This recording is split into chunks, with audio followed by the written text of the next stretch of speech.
D'accord, je vais mettre le micro. Tac. Ça fera mieux. Alors, bonjour à tous. Ravi d'être parmi vous. Pour vous parler, je sais pas, je commence ou... Vas-y, ouais. C'est tout. Donc, je suis très heureux d'être ici et je remercie Pierre-Alexandre de son invitation. Pour vous parler d'un poisson qui me tient particulièrement à cœur, que vous avez devant vous, c'est l'aspe. Et je trouve que c'est quand même hyper opportun et je pense que c'est pas anodin, mais je crois qu'il est arrivé chez vous. Et il faut le voir comme une bonne nouvelle pour le coup, parce que c'est un formidable poisson de sport. Donc j'ai préparé quelques slides sur la pêche de ce poisson. Donc je vais vous dérouler un petit peu tout ça. L'objectif c'est d'essayer de vous en apprendre plus sur déjà le poisson en lui-même, comment on le reconnaît, d'où il vient, comment il se comporte, et puis comment on le pêche. Donc voilà, je vais essayer de vous dérouler ça. Donc là, vous avez rapidement ici le programme. Je vais d'abord vous présenter rapidement qui je suis, parce que peut-être que vous ne me connaissez pas. Après, on parlera un peu matériel, les gammes, les badgings, les leurres. Et puis l'idée après, c'est de vous décrire un peu comment moi je le pêche un peu au fil de l'année et au fil des saisons. Parce qu'au fil des mois, je vais adapter en fait mon matériel et mes approches. En tout cas, c'est sur mes dernières années d'observation, c'est ce que je trouve fonctionne le mieux. Et puis bien évidemment, les réponses aux questions à la fin. Par contre, si vous avez des questions en cours de présentation, voilà, n'hésitez pas, je suis pas fermé. On est entre nous, voilà, il n'y a pas de souci. Donc qui je suis? Je m'appelle Tom Domilly, j'ai 41 ans déjà. J'habite Tours, donc sur le bassin de la Loire. J'ai vécu aussi quelques années sur Orléans avant, donc on va dire que la Loire, je la connais bien en long, en large, en travers. Je pêche depuis que j'ai 12 ans, donc ça fait quelques années. J'ai grandi avec l'arrivée des leurres. Enfin, au départ, les leurres n'existaient pas. J'ai commencé par la pêche au bord-manier, au garde-manier, et ainsi de suite. Puis après, les produits twistes sont arrivés. Donc je suis une génération leurre. J'ai un intérêt particulier pour la pêche du sang, même si je pêche l'aspe, le broc, le silure. Enfin, j'ai un peu tout fait. Mais l'aspe, ça fait une bonne dizaine d'années où vraiment j'ai concentré ma pêche et toutes mes observations sur ce poisson. Et puis, juste par honnêteté intellectuelle, vous voyez sur mon t-shirt, j'ai aussi partenaire sponsor, donc c'est vrai que le matériel que je peux vous présenter, ça va être des produits de la marque Ultimate. Mais voilà, j'ai aussi plein de potes qui ne sont pas dans des boîtes. Je les connais tous, les leurres qui marchent bien, je les connais tous. L'idée, voilà, c'est vraiment de vous parler non pas du matériel avec l'étiquette Ultimate, mais bien de vous parler de la pêche de ce poisson. Et voilà, je préfère le préciser, comme ça il n'y a pas de quiproquo. Voilà, donc on va parler de ce fameux poisson, de cet aspe. Je vous le dis tout de suite, sur l'image, il y en a deux. Alors il y en a un, c'est un aspe, l'autre, c'est pas un aspe. C'est volontaire, c'est pour essayer de marquer les différences sur la morphologie du poisson. Alors déjà, c'est de la famille des cyprinidés. Donc dans cette famille, on va retrouver les carpes, les chevènes, les parreaux, enfin voilà, la plupart des poissons qu'on trouve sur ces milieux-là. Ça vient d'Europe centrale. Pologne, les pays baltes, etc. Et donc il a commencé à coloniser en France sur la partie est de la France. C'est toute la région de Strasbourg, par le Rhin, la Moselle, etc. On en trouve beaucoup sur l'île et ça a commencé dans les années 70-80.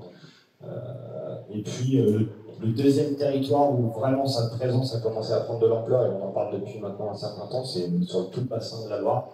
Et je dirais que ça a commencé, on n'est pas tous d'accord, mais les années 2000, un petit peu avant 2000 où les premiers spécimens ont été pris. Et donc voilà. L'idée, donc aujourd'hui, je suis ici aussi parce que, comme je vous le disais, ils commencent à coloniser aussi vos territoires à vous. Donc on le trouve maintenant dans la Saône, clairement identifié avec des spécimens qui commencent à atteindre les 60-70 cm à certains endroits.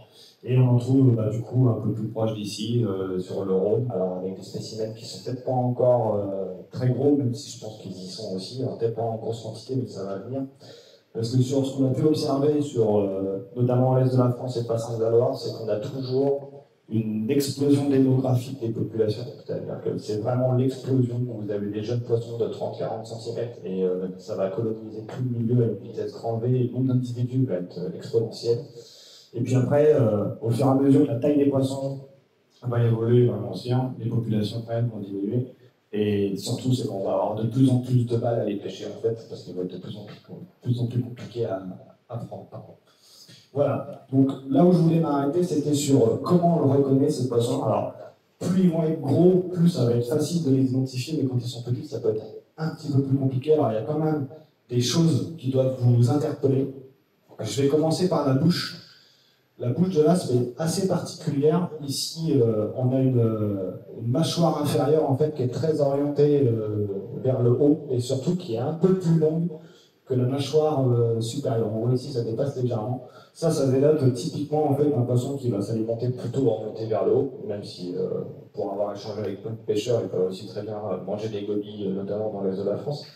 Mais voilà, ça reste quand même des poissons qu'on peut identifier par la bouche.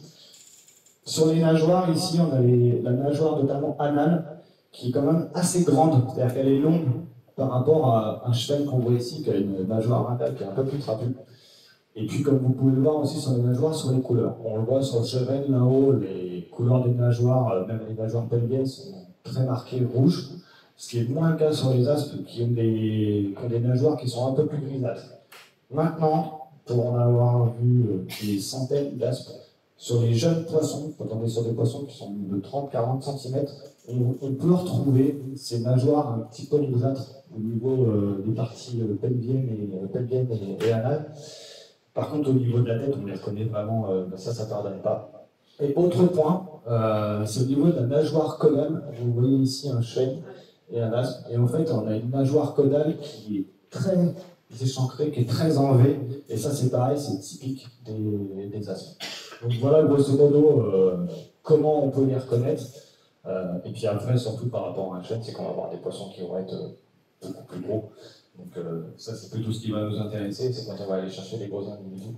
Mais voilà, on a aussi des bouches qui sont ici sur cette partie, on voit les chênes où les bouches vont être un peu fragiles, alors qu'ici on voit, on distingue très bien. La bouche, c'est vraiment du cartilage, c'est quelque chose qui est beaucoup plus dur et qui est beaucoup moins fragile. Voilà, pour reconnaître un aspe. Je ne sais pas si parmi dans la salle, il y en a qu'on a déjà rencontré, mais généralement, quand on les a la première fois, souvent on se pose quand même la question, tiens, c'est pas un poisson comme d'habitude. Souvent, ça peut être un aspe, surtout en ce moment par chez vous, où c'est en pleine explosion. Au niveau de la taille, j'ai mis jusqu'à 1 mètre, voire un peu plus. Bon, c'est pas forcément les poissons qu'on fait tous les jours.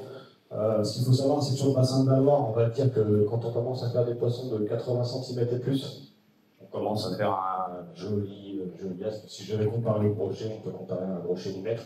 Alors, sûrement des spécimens d'un mètre 10, on en entend parler. Moi, je ne les ai jamais vus personnellement. En tout cas, le plus gros que j'ai pu faire, c'est 92 cm, ce qui est déjà un très joli poisson. Alors, voilà. Ouais, j'en ai vu au pont, etc. Oui, peut-être. Mais c'est pas la grande majorité des poissons qu'on retrouve. On a plutôt des poissons qui sont autour des 80-90. Et ça, par contre, oui, ceux-là, il y en a sans problème. Après, ça fait déjà des très jolis poissons. L'alimentation, donc carnivore, surtout quand ils sont à assez grosse taille, quand ils sont un peu plus petits, ils vont être un peu omnivores, ils vont manger un peu tout ce qu'ils trouvent. Mais malgré tout, voilà, on a quand même un régime purement carnassier pour les gros spécimens. Alors, je vais faire une petite dédicace à Sylvain Legendre qui doit venir bientôt faire une présentation aussi ici, où voilà, on y parle de bouffeur de pain. Donc oui, c'est vrai que c'est un poisson qui peut manger du pain sur certaines zones, mais comme d'autres. Moi j'ai vu des sueurs manger du pain aussi, sur les zones où ils vont être sur les centres-villes, où du coup il y a des gens qui doivent manger au canard, aux oiseaux, etc. Et bah, comme tous les poissons, en fait, quand il y a de l'alimentation facile, bah, pourquoi s'en priver? Maintenant, on verra, quand je vais parler un peu de la pêche, aller lancer un morceau de pain à 60 mètres, c'est pas évident. Donc voilà, quand on les entend chasser, je peux vous garantir que c'est pas du pain qu'ils chassent. Voilà. La reproduction, j'en parlais un petit peu avec quelqu'un, c'est un poisson, contrairement à ce qu'on peut croire, qui se reproduit en fait dans des eaux qui sont quand même plutôt fraîches, on est à 12 degrés. Donc souvent, ça va dépendre des régions, mais quand on va arriver à l'avril, mai, c'est des poissons qui souvent sont déjà reproduits. D'ailleurs, j'ai pas mis de photos, c'est un petit peu dommage, mais les poissons qu'on fait souvent en début de saison sont très marqués. Ils ont beaucoup de pustules, des traces rouges, etc. Ils sont très abîmés parce que c'est des poissons qui se reproduisent dans la pierre. Dans les pierres, les œufs se fixent sur la pierre. Du coup, on a des poissons qui sont très marqués en début de saison, souvent. C'est à cause de ce phénomène de reproduction. Voilà. Après, l'habitat, j'ai commencé un peu à en parler. Voilà, c'est des poissons qui vont aimer les zones pierreuses et souvent des zones avec du courant. Donc, tout ce qui va être pont, les radiers, les cascades, les barrages, voilà, tout ce qui va vraiment produire des accélérations de courant. Souvent, les astres, c'est des zones qu'ils aiment beaucoup. Et sur le comportement, alors au fil des années, les comportements changent. Je pense que les pêcheurs aussi, nous-mêmes, on a une influence sur ce comportement. Mais ce qu'on observe quand même majoritairement, c'est que quand ils sont petits, sur des poissons d'une taille de 30-40 cm, sont plutôt grégaires. C'est-à-dire que vous avez un peu comme le phénomène de banc de perche, qui sont tous ensemble. Par contre, plus on va avancer sur des gros poissons, plus en fait c'est des poissons qui vont devenir plus ou moins solitaires à long terme. Et puis après sur le côté plus purement pêche, c'est des poissons qui sont explosifs. Je pense que vous devez déjà l'observer chez vous sur le milieu, vous devez observer des chasses le soir. On les reconnaît de très loin parce que ça attaque violemment. Et c'est des poissons qui sont méfiants, qui s'évitent très très vite à la pêche au leurre. Et aux pêcheurs, le fait d'arriver sur une bordure, c'est quelque chose qui peut être radical pour faire fuir les poissons, ou en tout cas leur faire fermer la bouche. Et on en parlera après sur les pêches d'été, etc. Mais c'est pareil, c'est des poissons qui vont avoir des comportements particuliers aussi sur certaines zones. Je vous l'expliquais, mais vous allez avoir des spécimens qui vont décrire des grands cercles sur une zone de prédilection dans laquelle ils tiennent. Ça peut être par exemple un radier avec des accélérations de courant et des pierres où ils vont se tenir un peu en stationnaire, en repos, et puis une bordure un petit peu plus calme avec des herbiers. Et en fait, les poissons, ils vont naviguer, ils vont passer du radier, ils vont venir sur la bordure d'herbier pour chercher des alevins, ils vont retourner dans leur pierrier, puis ils vont tourner comme ça. Et ils vont faire ça toute la journée. Et puis, maintenant, vous allez essayer de les pêcher un peu partout. Et ça peut durer.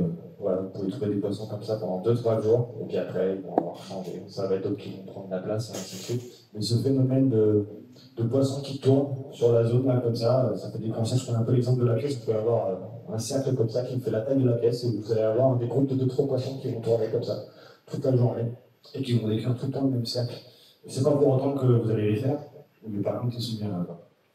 Voilà, donc on en a encore beaucoup à apprendre sur ce poisson au final, parce que vous voyez par exemple ici, il vient d'arriver sur le bassin de la Loire, ça fait quelques années, mais c'est pas un poisson qui est forcément très étudié comme a pu l'être le silure à une époque, ou même le cendre ou le brochet aujourd'hui.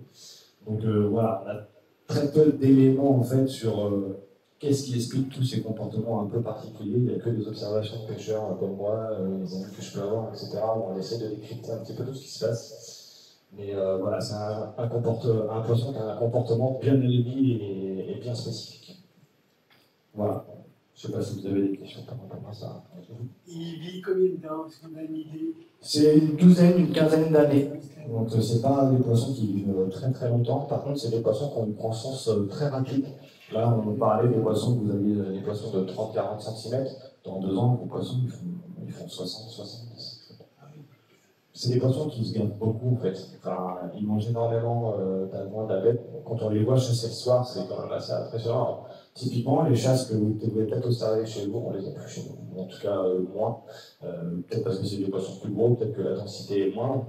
Mais ces chasses, voilà, il y a toute une partie de l'année, notamment l'été, où vous allez les entendre en masse. Et nous, ces chasses, on en a encore, mais on en a de moins en moins. Par contre, ce qu'on va observer, notamment, j'en parlerai un peu plus loin, mais sur l'automne et le début de saison, il y a des gros mouvements qui se font avec les déplacements des blancs. Et donc là, moi, j'ai déjà observé sur la Loire des chasses de thon. En fait. C'est comme si c'était des chasses de thon, où les blancs sont montés en surface, les astres qui sont en dessous, et ça vient, et ça fonce là-dedans à gueule grande ouverte, et ça vient chasser ces poissons. C'est vraiment les moments où en fait les poissons se gavent. C'est pas toute l'année. Malheureusement. Ou heureusement, je sais pas. Voilà. Mais oui, une douzaine d'années à peu près. Entre 12 et 3. Donc je vais vous parler un petit peu matériel. Avant de rentrer dans le détail de la pêche de ce poisson, un peu au fil de l'année, c'est des grandes idées.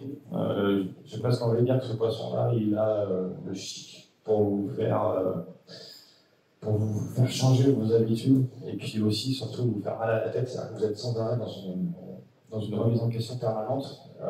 Donc tout ce que je marque ici, c'est un peu les grandes lignes de comment moi j'ai adapté la pêche sur ce poisson sur ces dernières années. Maintenant, voilà, il y a d'autres types de matériel, d'autres types d'approches. Voilà, ce poisson, potentiellement, on peut le prendre avec un petit peu tout. Donc, ce que je vais vous parler dans un premier temps, c'est des cannes. Alors, ça reste quand même important parce que les cannes, vous voyez, là, j'ai typiquement mes 3 cannes pour pêcher les astres. Pourquoi 3? Parce qu'en fait, au fil de l'année, au fil des saisons, l'aspe ne va pas s'alimenter pareil, et je ne vais pas forcément les pêcher avec les mêmes types de leurres. Du coup, pour être efficace, je vais adapter vraiment au fil de la saison mon matériel avec les leurres avec lesquels je vais pêcher. Donc là, j'ai 3 cannes pour différencier les puissances. J'ai une 5-20, une 7-30 et une 14-45. Voilà.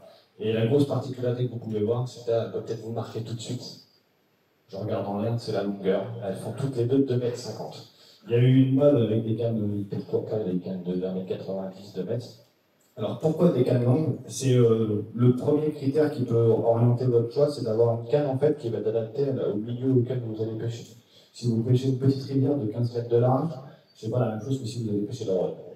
Et ce qu'il faut savoir, c'est que ce poisson-là, c'est pas comme un broc ou un centre qui va se caler dans le petit rameau qui va être à vos pieds ou pas loin. C'est un broc, c'est un poisson que vous pouvez trouver en plein jus à 60 mètres. Pour vous, c'est au milieu de nulle part. Il y a peut-être un gros bloc en dessous à 60 mètres là-bas, de là où vous êtes.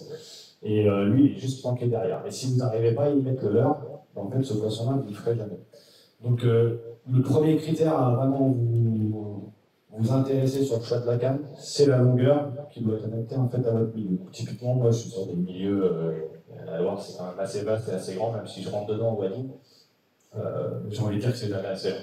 Donc c'est le compromis en fait pour avoir les bonnes distances de lancer et avoir un matériel qui reste encore assez confortable. Donc là, des cannes de 2,50 m. Au niveau des actions, alors ça on me demande souvent, il y a une part de goût là-dedans, mais moi j'utilise des actions qui sont que j'appelle regular fast. En fait, le souci de pêcher à des grandes distances comme ça, et puis aussi les leurres qu'on utilise, c'est que ça peut être très facile en fait de décrocher les poissons. Alors je vais reposer, je vais regarder dessus. On essaie de pas les mobiles. Ça va être très bien. Voilà. Donc, juste pour vous décrire un peu ce que c'est que l'action regular fast, c'est une pointe en fait qui va être relativement souple et rapide, et par contre, je vais avoir en fait beaucoup d'élasticité sur tout le blanc. Ces actions-là, en fait, elles permettent de pouvoir animer facilement avec la pointe un petit peu rapide et un peu douce, d'animer facilement les leurres de type jerk, leurres de surface, etc. Et d'avoir une canne qui va plier un peu sur toute la longueur, on dirait un petit peu parabolique. En fait, ça permet d'éviter de décrocher ces poissons qui ont la fâcheuse tendance à mettre des gros coups de tête et du coup à s'enlever les leurres.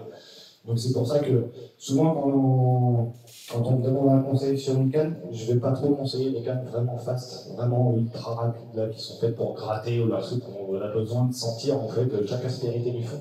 Là on n'est pas du tout sur une approche comme ça sur la pêche de l'aspe, donc il vaut mieux des cannes qu'on va dire plutôt paraboliques, mais qu'on pointe un petit peu rapide. Deuxième point important, c'est le moulinet. Alors là, j'ai mis, j'ai des tailles 2500 jusqu'à 4000, suivant les cannes que j'utilise. Ce qui est hyper important, c'est ce que j'ai mis là, c'est le ratio. Un ratio qui doit être relativement élevé. Souvent, j'ai mis, alors c'est plus pour le souvenir, mais c'est les versions HG des moulinets pour avoir une vitesse de récupération ultra rapide. Là, par exemple, j'ai un moulinet, c'est 1,04 m autour de ma nivelle. Et même avec 1,04 m, je pédale à fond. Parce que c'est un poisson, globalement, même si au fil du temps il s'éduque, c'est un poisson qui se pêche quand même relativement vite. Et j'ai quand même tendance, le premier conseil à dire sur les gens qui commencent à débuter sur l'aspe, j'ai tendance à dire, si vous prenez d'autres espèces, perche, cheval, etc., c'est que vous ne pêchez pas assez vite pour vraiment cibler les aspes. Donc le ratio, c'est vraiment un critère essentiel sur le choix de votre moulinet. Là, j'ai pas un moulinet qui est vraiment en dessous de 90 cm autour de la nivelle. Après, les marques, il y en a plein. Après, ça n'a pas vraiment d'importance. C'est plus le ratio qui est vraiment un critère essentiel. Au niveau des tresses, j'ai mis tresse PE1 à 1,2. C'est ce que j'utilise en moyenne. Là, sur les 3 cannes, j'ai PE1, PE1,2, PE1,5, suivant la puissance de la canne. L'idée, pourquoi vous pourriez me dire, ouais, ça fait un peu gros quand même. Alors, pour pêcher des poissons de 30-40 cm, ça, on est tout à fait d'accord. C'est pas forcément des poissons que je recherche. C'est surtout en fait que c'est un poisson où on va lancer énormément, on va lancer très loin, on va lancer parfois des leurres qui vont tirer, qu'on va devoir tracter. Et ça a une influence directement sur l'abrasion de la tresse. Parce que souvent on pense abrasion, on pense fil qui va passer dans les rochers et tout. Mais là, c'est pas forcément du tout le cas. Mais par contre, c'est un leurre qui va passer, qui va pas arrêter de passer dans tous les sens, à toute vitesse, dans vos anneaux sans arrêt. Et ça, à force, ça finit par user la tresse très rapidement. Alors, j'ai mis quand même ici d'avoir une tresse plutôt de bonne qualité. Parce que pour en avoir fait l'expérience pendant des années, on peut faire l'économie sur la tresse, mais en fait, au final, vous allez la rendre très vite cassante. Et du coup, vous allez perdre des poissons, vous allez changer de tresse plus régulièrement. Il vaut mieux investir dans une tresse plutôt de bonne qualité. Je vais, moi, personnellement, utiliser des tresses moins coûteuses, par exemple, quand je vais pêcher le brochet. Alors, peut-être aussi parce que je les pêche là. Par contre, quand je pêche l'aspe, là, j'ai tendance à mettre le taquet. Parce que je sais que là, la tresse, je vais l'utiliser normalement en large et en travers. Voilà. Et c'est pour ça que j'ai tendance à pas trop descendre en diamètre. C'est pas. Voilà. On est sur des tresses de P1 0,8, souvent à faire un mois et puis commencer à être cassante, quoi. Et au niveau du battling, je ne me prends pas trop la tête. Comme vous pouvez le voir, j'en ai mis qu'un seul, le 27 centièmes, le 17B. En gros, c'est ce que j'utilise sur toutes les cannes toute l'année.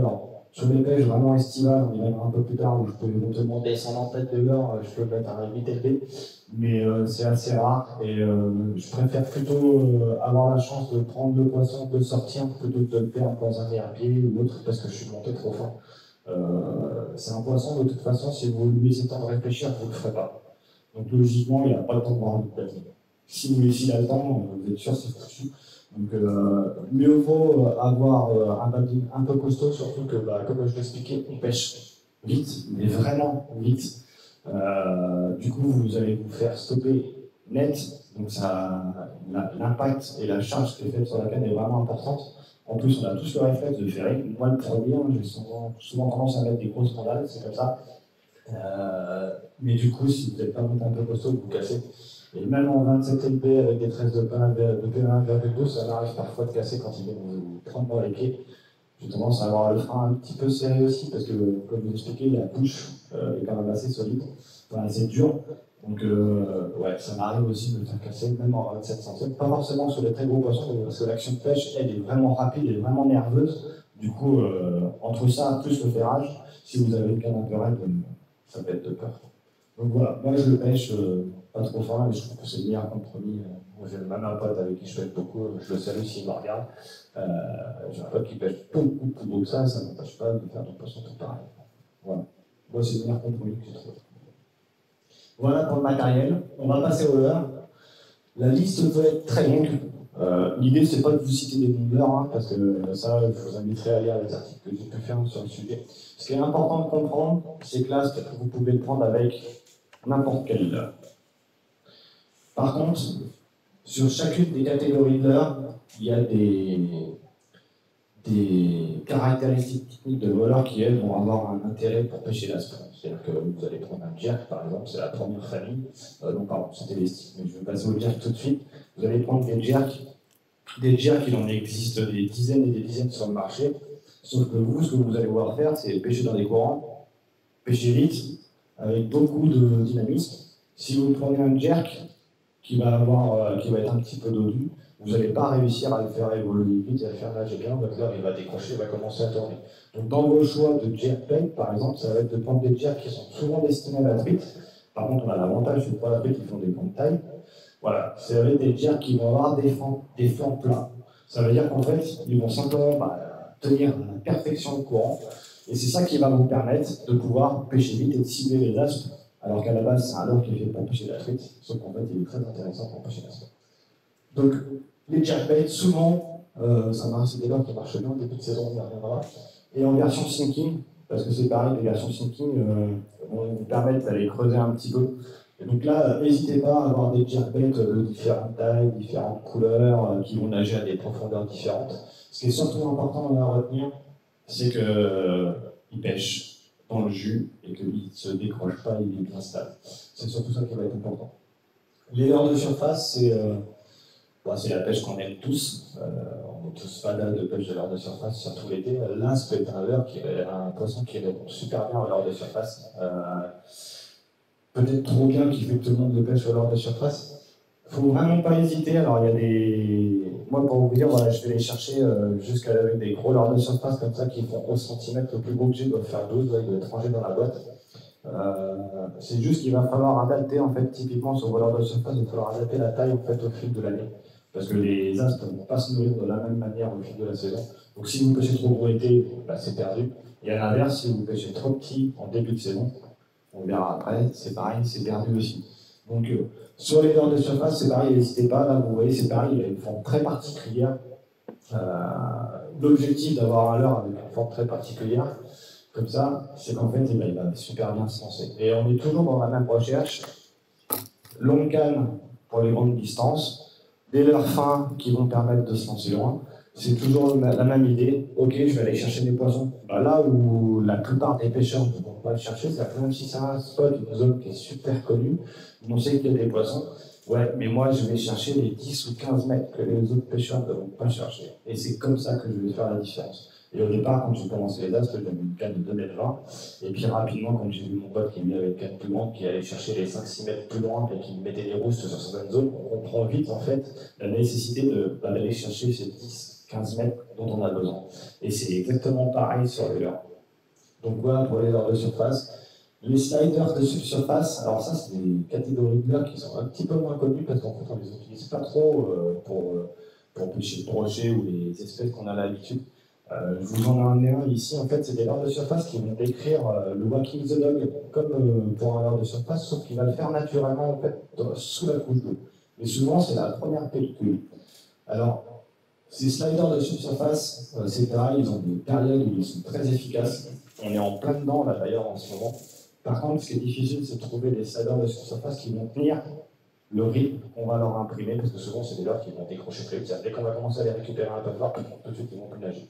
Mais il y en a quand même quelques-uns qui font vraiment super bien le job.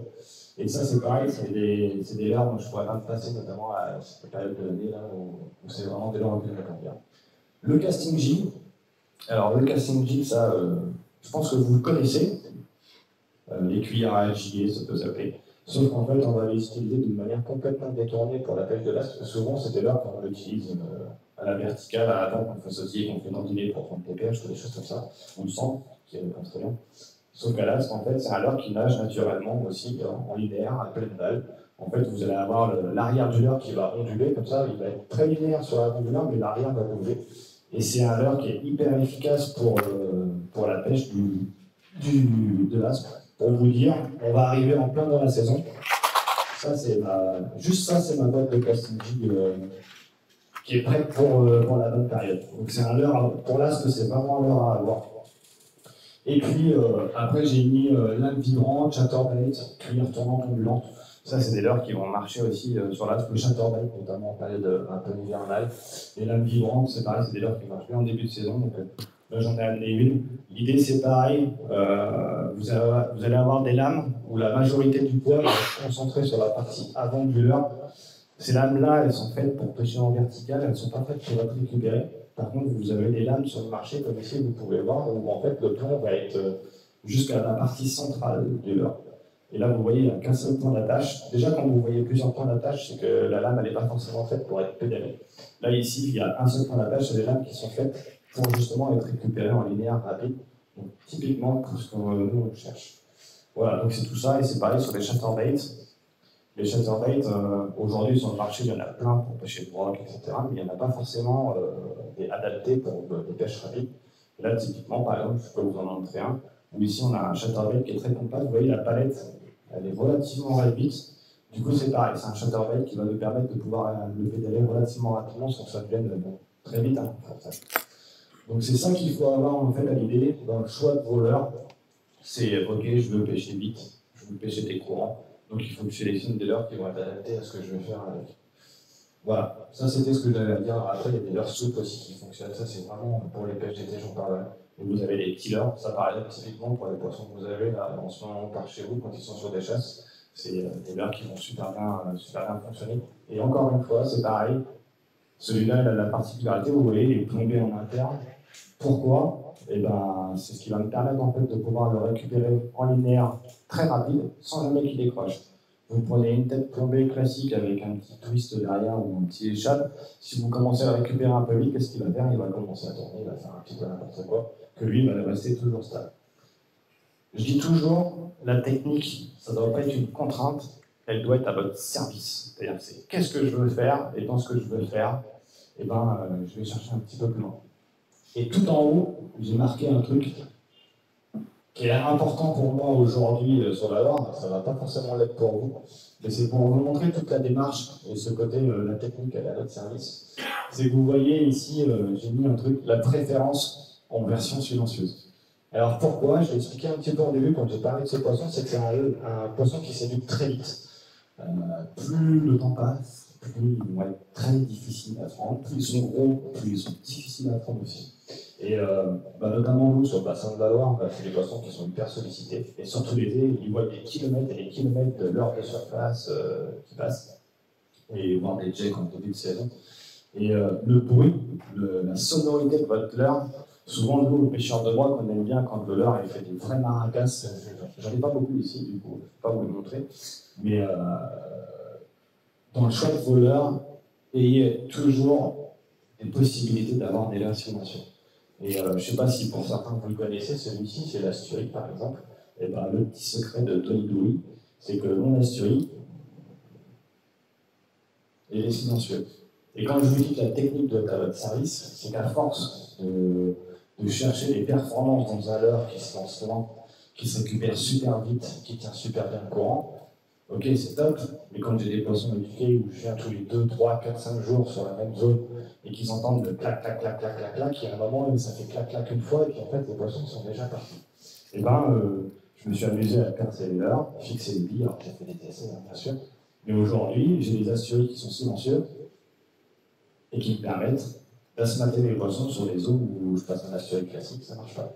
Et puis il y a des fois, c'est l'asturie bruteur qui va me permettre de faire un poisson. Donc, quand je dis que la technique doit être à votre service, et non l'inverse, c'est pas parce que vous avez un leurre qui ne vous plaît pas, ou qu'il y a un truc qui ne va pas, que vous ne pouvez pas faire quelque chose. Donc voilà, ça c'était juste pour en parler, c'est que voilà, on peut aussi aller chercher un peu plus loin ce que vous avez dans les poissons. Il y a des petites questions sur Internet, Ouais. des petites questions sur l'animation. Tu as parlé du Walking the Dog. Ouais. Il y en a un qui demande rapide aussi, Oui. cette animation-là. Alors après, aujourd'hui, si je devais me mettre à votre place aujourd'hui ici, avec les populations que vous avez, il n'y a pas trop à vous poser de questions. Le premier truc à faire, c'est de pêcher vraiment très vite. Et moi, naturellement, c'est ce que je fais aussi quand j'arrive au bord de l'eau, j'ai tendance à pêcher très vite. Et puis, ces dernières années, mais ça fait vraiment 2-3 ans qu'on observe ça, nous, sur le bassin de la Loire, où on a des poissons qui sont de plus en plus méfiants, puis surtout qu'on modifie aussi leur tenue. Ils sont plus, on en a toujours sur des zones de courant très puissants, mais on a aussi des poissons qui sont un petit peu en maraude, sur les bordures herbiers, etc. Et c'est presque plus facile aujourd'hui chez nous de les faire sur ces zones-là que de les faire sur des zones à fort courant.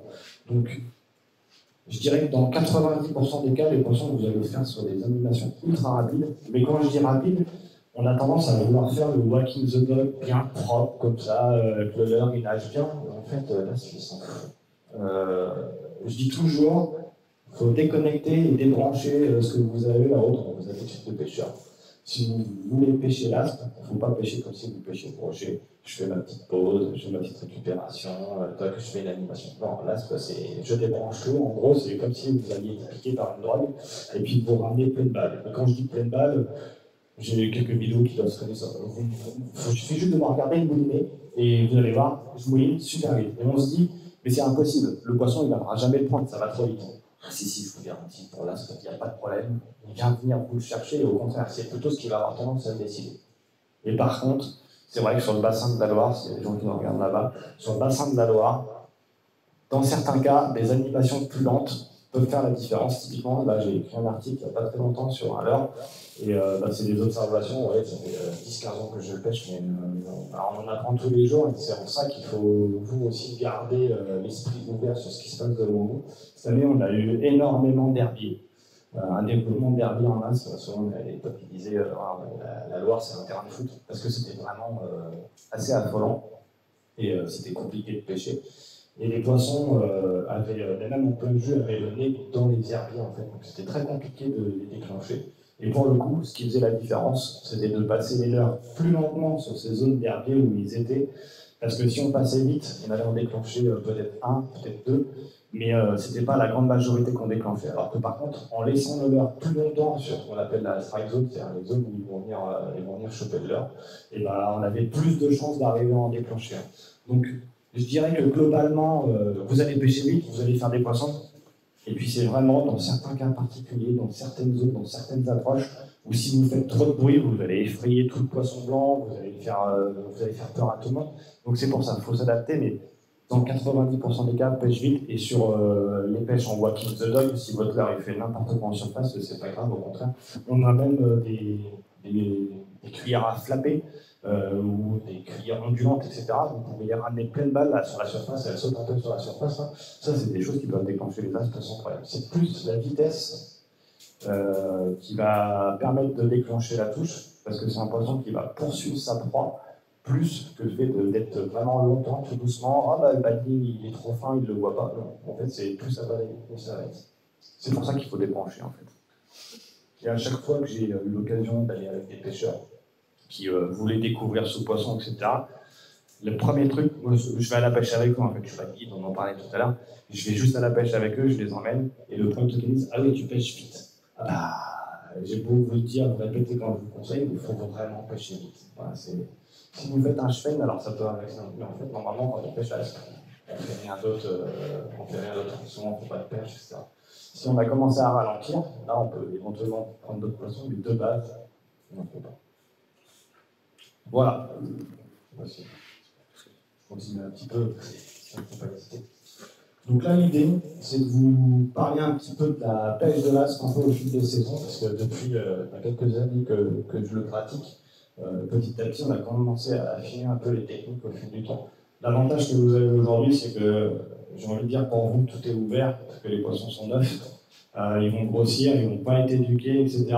Maintenant, je pense que là-dedans, il y a plein de conseils, de techniques que vous allez pouvoir reproduire chez vous.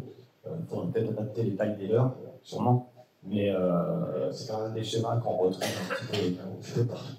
Donc, mai-juin, c'est en gros l'ouverture, hein, voilà, l'ouverture de la pêche au leurre, donc on n'a pas le droit d'enregistrer. Donc là, du coup, vous allez avoir des poissons qui vont être, que vous allez retrouver sur des zones qui sont relativement brassées et avec des pierres. Ce qu'il faut avoir dans l'idée, c'est que les poissons, les aspes, ils vont être localisés pas trop loin des zones de frais, parce qu'on est typiquement soit à la sortie de la fraie, ou alors c'est pas encore complètement fait. Mais ces poissons-là, ils vont reproduire sur ces zones-là, donc c'est là que vous allez les trouver. Donc moi, sur les approches de début de saison, et ça fait quelques années que ça dure, si vous avez la chance d'avoir des eaux qui sont plutôt claires, alors je ne parle pas des eaux claires d'été, mais des eaux qui ne sont pas trop boueuses, pas en crue, etc., que vous avez une belle météo, les leurres qui vont être les plus efficaces, c'est les gros leurres de surface, que je vous expliquais au départ, parce que là, les poissons, ils ont besoin de se refaire la cerise. Ils ont besoin de reprendre de l'énergie rapidement. Et les bancs d'alevin, les bancs de blanc, etc., ils sont encore très éparpillés. Voilà, donc c'est vraiment une pêche de prospection. Et le gros leurre de surface va vous permettre de couvrir énormément de terrain, de vous faire facilement détecter. Et vous avez besoin de trouver les poissons. Où est-ce qu'ils sont? Parce que ça fait peut-être 2-3 mois que vous n'avez pas mis les pieds au bord de l'eau. Vous ne savez pas du tout ce qui se passe. Donc, le gros leurre de surface, c'est depuis 4-5 ans les plus belles pêches que je fais début d'année. C'est grâce à ces gros leurres de surface. Et par contre, si vous avez des eaux qui sont un peu plus chargées, là par contre, ce qui va vraiment bien marcher, c'est plutôt tout ce qui est tier plate. C'est vraiment les leurres de début de saison. Alors moi, je pêche beaucoup avec les 80S, les tailles 8 cm. Ça m'arrive de monter jusqu'à 95. Peut-être que pour vous, il faudra adapter ici aujourd'hui les tailles des jerks, qui peuvent être passées avec des jerks de 60, voire 70. Mais voilà, grosso modo, quand vous êtes sur ce schéma-là en début de saison, vous êtes sûr de ne pas vous tromper.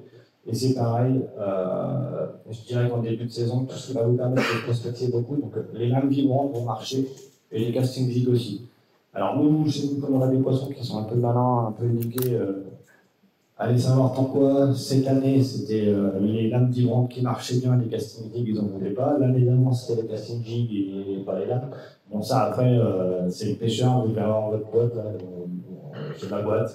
Et il faut avoir un petit peu de tout. Pas besoin d'avoir 50 000 modèles, par contre, un jerk, un leurre de surface, une lame, un jig. Voilà, vous avez 2-3 coloris de chaque, un silencieux par-ci par-là. Et puis avec ça, vous pouvez faire l'affaire. Donc l'idée, c'est vraiment de parcourir un maximum de terrain. Parce que là, on ne sait pas où sont les poissons, il faut les trouver. Donc c'est des leurres qui vont vous permettre de pêcher vite, de pêcher rapidement, et puis de rapidement localiser. Même si vous ne faites pas les poissons, mais que vous avez des suivis, etc., vous savez que ça va se passer par là. Voilà pour la période de mes gens. C'est pas forcément une période hyper difficile, mais par contre, ce qui est difficile, c'est de trouver où sont les poissons. Quand vous les avez trouvés, là, en général, vous allez pouvoir faire quelques jours de pêche, souvent sur plusieurs jours d'affilée. Et je vais en parler tout de suite. Ça, c'est quelque chose qu'on trouve aussi aujourd'hui. On me demande, ouais, tu pêches tout le temps le même secteur et tout le monde, c'est quelque chose que j'évite de faire. Pour éviter l'accoutumance des poissons, quand on les a trouvés sur une zone, c'est des poissons qui vont peut-être être là 4-5 jours, et puis après ils vont disparaître. Alors est-ce qu'ils ont disparu par rapport à notre pression de pêche? Ça, on ne sait pas. Mais généralement, j'évite d'aller 2 fois de suite, 2 soirs de suite ou 3 jours de suite au même endroit. J'essaie d'avoir plusieurs zones et en fait, je vais naviguer sur ces différentes zones, différents jours, pour tourner en fait sur les différents secteurs, pour éviter de mettre une pression de pêche, avec moi, de mettre une pression de pêche trop forte sur la zone. Et en début de saison, ce qui est hyper important, c'est ça, c'est quand vous avez des zones un peu stratégiques, vous allez toutes les faire. Comme ça, vous allez voir où est-ce que les poissons sont le plus chauds. Et souvent, par exemple, il y a quelques années, là, vous voyez sur la photo du bas, une bordure d'herbier. Il y a un ringuet qui est pas loin, mais en fait, les poissons ils étaient vraiment stationnés là. Et en fait, on s'est rendu compte que sur les différentes zones qu'on pouvait avoir, celles qui marchaient bien, c'est des zones où il y avait un ringuet et un herbier pas loin. Voilà. Ça donne des schémas. Alors, c'est sûr qu'après, quand on est plusieurs avec les potes, on s'échange des infos, et puis on commence à tourner. Ouais, tiens, bah, du coup, ça pourrait être dans là, etc. Et voilà, ça, c'est le genre de choses qu'il faut que vous puissiez faire pour justement pouvoir trouver ces bonnes zones. Moi, c'est un début de saison, c'est une période que j'aime bien. Juillet à septembre. Donc là, on est typiquement dans la période de l'été. Ça pourrait naturellement être la période la plus facile. On peut se dire, ouais, là, les poissons, ils vont être tableaux, ça va être la fête. Et en fait, c'est pas forcément la période que je pêche. Déjà, que j'aime, parce que déjà, j'aime pas les grosses chaleurs. En fait, il fait plus de 25 degrés dehors, je suis pas bien. Même si les dans l'eau, elle est pas trop mal quand même. Mais non, plus sérieusement, en fait, c'est une période où les poissons, les astres en particulier, sont focalisés sur les petites proies. Parce que là, pour le coup, on a les reproductions, on a les bancs d'alevins qui sont sur les bordures. Et même les gros poissons sont focus sur ces petits alevins. Et ça devient, on peut vraiment se casser la tête à essayer de les prendre. Vous allez voir des chasses à foison, vous allez passer toute votre boîte dedans et vous n'allez jamais réussir à faire un poisson. Ça, c'est typiquement qu'ils sont focalisés sur des toutes petites proies, des trucs bien particuliers, avec des vibrations bien particulières. Et j'ai en mémoire un souvenir d'une session avec un copain où on était, pourtant on les connaît les astres, on les pêche depuis des années. On les voyait chasser devant nous, loin comme le tableau. Ils étaient là, on était bien, on avait les boîtes pleines, on a passé toute la boîte pendant 2h30, ils ont chassé pendant 2h30, on n'a pas fait un seul, quoi. Et typiquement, c'est ça qui va vous arriver l'été, puis c'est ce que va vous faire ce poisson-là toute l'année, de toute façon. Mais voilà, c'est une période qui est difficile à négocier. Alors, on dit les coups du soir, les coups du matin. Alors, le coup du matin, il est toujours très bon. Il faut juste accepter de se lever à 5h du matin. Moi, ça ne me pose pas de problème. En plus, il fait plus frais. Mais le coup du matin est toujours très très bon. Le coup du soir, je suis un peu plus mitigé. Alors, peut-être aussi parce qu'on a des poissons plus éduqués. Mais typiquement, depuis 2-3 saisons, quand vous regardez les photos, là, c'est pas la dernière demi-heure, le coucher du soleil.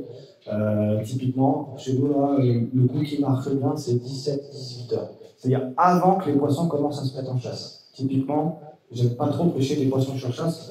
On a tous le même réflexe, on voit une chasse, direct, on jette de l'heure.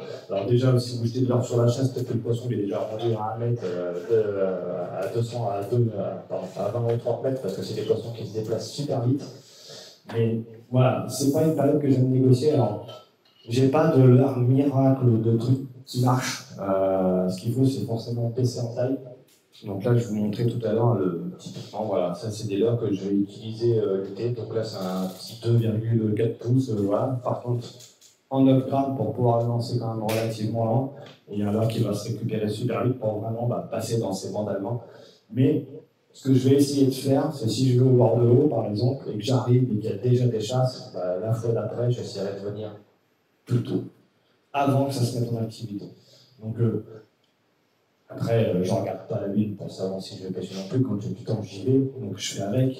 Mais voilà, quand vous avez la possibilité de le faire, essayez plutôt de venir avant les chasses. Ça, c'est vraiment la problématique de l'été. Après, les leurres de surface, donc là, on va utiliser des leurres de surface qui vont être de plus petite taille. Moi, je vais descendre jusqu'à des leurres de surface de 6 cm. Après, je déchange jamais moins parce que après, on a du mal à aller lancer à bonne distance. On peut utiliser aussi des leurres souples. Monter en whitelist, c'est pareil, je le fais également. Après, le leurre miracle, voilà, encore une fois, il n'existe pas. Donc souvent, on a tendance à dire que l'été, c'est vraiment génial pour pêcher l'astre. Oui, on prend des belles attaques, les poissons ont de la patate, on les voit chasser et tout, mais c'est pas forcément là qu'on fait les plus belles pêches, c'est pas forcément là que c'est le plus intéressant de pêcher, à mon sens. Par contre, c'est là où on a le plus de temps, parce que le soir, on a jusqu'à 23h, voilà, c'est là où on a les plus grandes journées, mais c'est pas là où on a des gros cartons. Donc là, sur les stratégies, les zones très oxygénées, donc là, si vous avez des sorties de barrage, des radiers puissants, etc., là, forcément, l'été, il y a des poissons qui vont se venir là parce qu'ils vont être sur des zones oxygénées. Et puis, vous avez aussi tous les herbiers qui peuvent se retrouver sur des courants un peu, qui sont poussés un peu par le courant, qui sont brassés, là où il y a le courant qui vont passer dedans, là. Et pareil, les aspects beaucoup. Alors, ils ne vont pas se tenir forcément dans l'herbier, mais ils vont se tenir dans le courant, un peu au milieu de nulle part. Et ils vont être juste à proximité de la bouffe qui va se trouver dans les herbiers. Voilà. Sur ces pêches d'été, une autre petite remarque, quelqu'un qui pêche sur le bassin de la Loire aussi, et qui dit que les animations lentes peuvent faire la différence, comme tu disais tout à l'heure. Et il fait la remarque que sur les sujets de 40 cm, il a pas mal de résultats avec des imitations d'insectes. Non? Alors, est-ce que tu peux en parler un peu? Moi, je ne le fais pas du tout parce que c'est vraiment pas mon style de pêche. Mais par exemple, si vous voulez vous amuser sur les petits apps, la cuillère tournante. Vous prenez une cuillère tournante là en 2-0, voilà, c'est des choses qui vont super bien marcher. Après, sur les insectes, perso, moi je n'ai jamais testé, donc je veux bien le croire, parce qu'il n'y a plus rien qui m'étonne avec ce poisson-là. Je me dis juste que je vais craquer à lancer un petit insecte voilà, à 20 mètres, là, je ne vais pas pouvoir, en fait, c'est ça. Mais voilà, je respecte ça, parce qu'en fait, il en faut pour tout le monde, pour tous les goûts, etc. Enfin voilà, il y a des gens qui le pêchent en ultra light, qui le pêchent qu'à la cuillère et tout. Enfin voilà, moi j'ai pas de problème avec ça. Et à la mouche un peu ou... Ouais, alors moi j'ai échangé beaucoup avec des pêcheurs à la mouche qui s'intéressaient à ce poisson-là et qui m'ont posé des questions sur les coloris, etc. Et j'ai des retours des gens qui le pêchent à la mouche avec les streamers là. Mais c'est pareil, on en revient au même truc, c'est pêche ultra rapide, ultra dynamique. Donc il faut quand même avoir une bonne maîtrise. Et puis il y a toujours cette contrainte en fait des distances de lancer. Donc beaucoup de ce que j'ai vu le faisaient en bateau. Il y a notamment un guide que je salue sur la mer, qui le fait, qui est guidé en fait des pêcheurs à la mouche comme ça en bateau. Parce que du coup la contrainte des distances de lancer est un peu moins importante. Mais non, potentiellement c'est un peu ce que j'ai dit au départ. Tous les leurres peuvent fonctionner, tous les types d'animation peuvent fonctionner. Il y a juste les grands, moi je vous présente les grandes lignes de ce qui apporte le plus de régularité, mais des exceptions et tout. Les insectes, tu vois, j'avais vraiment entendu parler, mais je le crois sans problème. Ça mange du pain, alors tout est possible. Voilà pour les pêches d'été sur l'Est. Et on va arriver à la meilleure période, et la meilleure période c'est maintenant. Là, on y est. Alors, il y a toujours un moment qui est un petit peu difficile à identifier.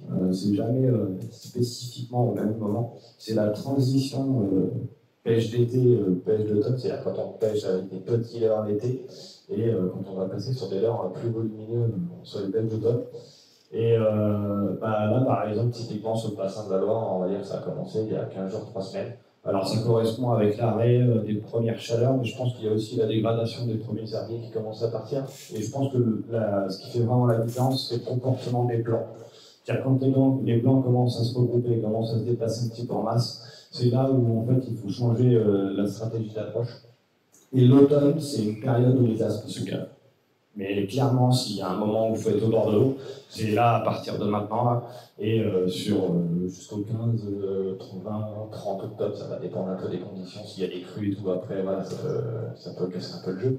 Mais grosso modo, quand vous avez des eaux qui sont encore un petit peu claires, et que vous avez ces regroupements blancs, alors là, les asps, ils vont être dingos, et c'est là où on fait les plus belles pêches, c'est là où vous allez pouvoir faire des belles séries d'asps. et vous allez commencer à faire des beaux sujets. Et alors le meilleur moyen pour les faire, c'est ce que j'expliquais un peu en début, c'est les casting jigs quand je parlais des leurres.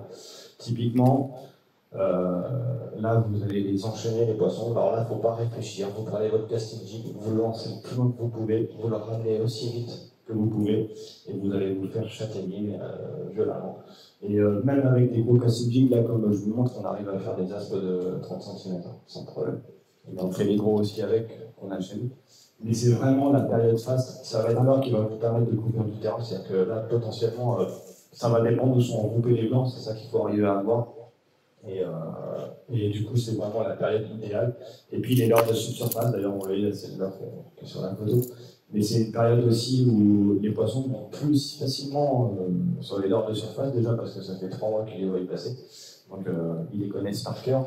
Et ce walking the dog en subsurface, c'est quand même quelque chose qui est quand même hyper prenant, qui va passer un petit peu moins vite qu'un casting jig, parce qu'on ne pêchera jamais aussi vite qu'un casting jig. Et c'est vraiment, là, en ce moment, là où on est, c'est vraiment ça. C'est Slider qui marche vraiment très bien. Et casting jig, là, c'est grosso modo, en ce moment, je pourrais partir avec ces deux leurres-là, ça me ferait ma pêche, en fait. Donc, s'il y a un moment où vous voulez tenter de faire des beaux poissons, et puis tenter de faire de la quantité, et de vous faire plaisir sans vous prendre trop la tête, c'est vraiment, en ce moment, 15 septembre, 30 octobre. C'est vraiment le meilleur moment pour faire une belle pêche et commencer à faire des gros poissons. On commence à voir sur la partie du bas, les poissons commencent à être épais déjà parce qu'il y en a certains qui se sont gavés en masse. Et puis vous allez voir un peu plus tard quand on va pêcher sur les pêches d'hiver, où là on va avoir des poissons qui vont, des femelles notamment, qui vont commencer à former la poche 2. Et du coup là on a des poissons qui sont vraiment magnifiques. Voilà, après j'ai juste. C'est vraiment ces zones de regroupement qu'il faut trouver qui peuvent être dures à identifier. Je ne vais pas faire ma conclusion tout de suite parce qu'elle est plus tard, mais en gros, il faut passer du temps au bord de l'eau et il faut observer ce qui se passe. Là, typiquement, on était à la pêche ce week-end avec un pote. Le samedi, on était sur une zone, on voyait des quantités astronomiques de blancs qui remontaient sur les bordures, la pistonnées, et ça n'a pas manqué, les chasses ont commencé à éclater. On aurait presque dit que la Loire bouillonnait en fait, tellement il y avait d'activité là-dessous. Et on y retourne, enfin moi j'y suis retourné le lendemain. Il y avait plein. Mais c'est pas que les aspects étaient forcément disparaissent, c'est juste que les blancs ils étaient plus là. Voilà. Du coup, la pêche, ça m'a pas empêché de faire quelques poissons, mais la pêche, elle n'était pas aussi cool que le samedi. Et voilà, peut-être qu'il faut monter de 200 mètres, 300 mètres, 500 mètres, pour aller retrouver ces bandes blancs, etc., et retrouver les aspects qui vont être au cul de ces blancs. Mais voilà, là on arrive dans la bonne période où on va vraiment rigoler. Enfin, oui. Tu pêches essentiellement en surface et subsurface? Non, on va voir l'hiver, je vais commencer à adapter en fait mon approche. Mais c'est vrai que potentiellement, quand je démarre au mois de mai, si les conditions sont bonnes, je vais pêcher quasiment jusqu'à maintenant là en surface et subsurface. C'est quand même un poisson, comme je l'expliquais par rapport à sa morphologie, qui naturellement qui va regarder en l'air et qui va se nourrir vers le haut. Donc il n'y a pas d'intérêt à essayer de gratter et passer en dessous de lui en fait, parce que lui en général pour s'alimenter il va plutôt aller vers le haut. Maintenant pour avoir échangé souvent avec des pêcheurs notamment sur l'est de la France qui ont des gobies, les aspes, je ne sais plus avec qui j'en parlais tout à l'heure, les aspes avaient des taches blanches, enfin ils étaient marqués et abîmés sur la partie de la bouche, parce que les aspes se sont adaptés aussi à l'aliment, à l'alimentation qu'ils trouvent le plus facilement, là en l'occurrence c'est les gobies. Donc les aspes venaient se manger aussi, sur le fond. Donc c'est des comportements qu'on observe sur des zones aussi particulières, mais chez nous par exemple on n'a pas de gobies, les aspes ils ne vont pas se nourrir sur le fond. Mais par contre, j'en parlerai un peu ici sur la pêche hivernale, les poissons vont descendre dans la couche d'eau progressivement avec les températures, et donc dans l'approche qu'on va faire, on va aller chercher légèrement des couches plus profondes. Après, nous, sur la Loire, quand on a 1,50 m d'eau, on est dans un trou. Donc, je caricature, mais c'est un petit peu ça. Donc, on n'a quand même pas trop la problématique d'aller les pêcher très creux. Mais chez vous, par exemple, vous allez avoir des profondeurs qui vont être plus importantes. Ben, typiquement, je vais aller les chercher avec des lames vibrantes, avec des chatterbaits, avec des charpettes qui vont pêcher plus creux. Mais sans chercher à gratter le fond ou à faire du bottom tapping par exemple en crankbait. Non, mon crankbait, si par exemple j'ai 5 mètres d'eau et mon crank qui passe à 4 mètres, ça me va très bien en fait. C'est l'adaptation en fait des profondeurs que vous allez avoir et du comportement typique du poisson qui lui va plutôt s'alimenter vers le haut. Et après, les pêches de surface, ça reste quand même quelque chose qui est quand même fait. Comme vous voyez là, notamment en casting vide, vous allez avoir, alors ça c'est pareil, je pourrais en parler un petit peu, mais quand vous allez pêcher vite, que ce soit dans le surface ou au casting jig ou à tous ces leurres-là, vous allez avoir ce qu'on appelle des suivis, c'est-à-dire vous allez avoir des V, des vagues qui vont arriver derrière votre leurre. Surtout ne vous arrêtez pas. Continuez de pédaler. Limite, accélérez. Parce que pendant que il est en train de vous suivre, il est en train de se demander s'il va croquer ou pas. En fait, il ne faut pas lui laisser le temps de se poser la question. Il faut continuer d'accélérer. Donc, pour répondre à la question, oui, c'est vrai qu'on va dire que jusqu'au 15 novembre, on va pêcher relativement haut dans la couche d'eau. Et c'est plutôt progressivement qu'on va aller chercher. Mais typiquement, sur la Loire, des fois en début de saison, quand on va se retrouver autour du 30 mai, par là, des fois on a des petits coups d'eau, le barrage lâche un petit peu pour les centrales nucléaires. Du coup, on a une eau qui va être un petit peu mâchée. Et là, typiquement, pendant ces moments-là, le leurre de surface il est rangé dans le garage. Et là, on va plutôt pêcher avec des lames ou avec des casting jigs. Et on va aller chercher un petit peu la couche d'eau, sans forcément gratter, mais on va aller chercher les pierres pour faire sortir les poissons justement derrière ces pierres. Mais ça reste quand même un comportement typique de ce poisson qui vient chercher vers le haut. Voilà. On va passer un peu à ces pêches d'hiver, qui sont des pêches très particulières. C'est pas les plus faciles. Par contre, vous voyez, les poissons sont d'une beauté. Moi, c'est ceux qui me font rêver. C'est ceux peut-être qui vont vous faire rêver d'ici peu. Alors, ces gros vides là qu'on voit, souvent on a tendance à dire waouh, des crânes, c'est des cochons et tout. Oui, ils sont en forme, mais c'est surtout quand il y a des gros vides comme ça, c'est surtout des fenêtres qui ont les poches d'eau, les poches d'eau qui commencent à se former, pardon. Mais c'est des poissons qui sont fantastiques. Ces pêches d'hiver, elles sont très compliquées à négocier parce que encore plus qu'à l'automne, les poissons là vont vraiment être regroupés sur des zones bien particulières et surtout ils vont avoir des phases d'activité très courtes. Ça ne veut pas dire qu'ils ne mangent pas, ils mangent, pour preuve, on arrive à les faire, mais c'est vraiment très limité dans le temps. Ça va être des phases d'activité qui vont durer 5 à 10 minutes. Si vous n'êtes pas là au bon endroit au bon moment, ça va être très compliqué de les décider.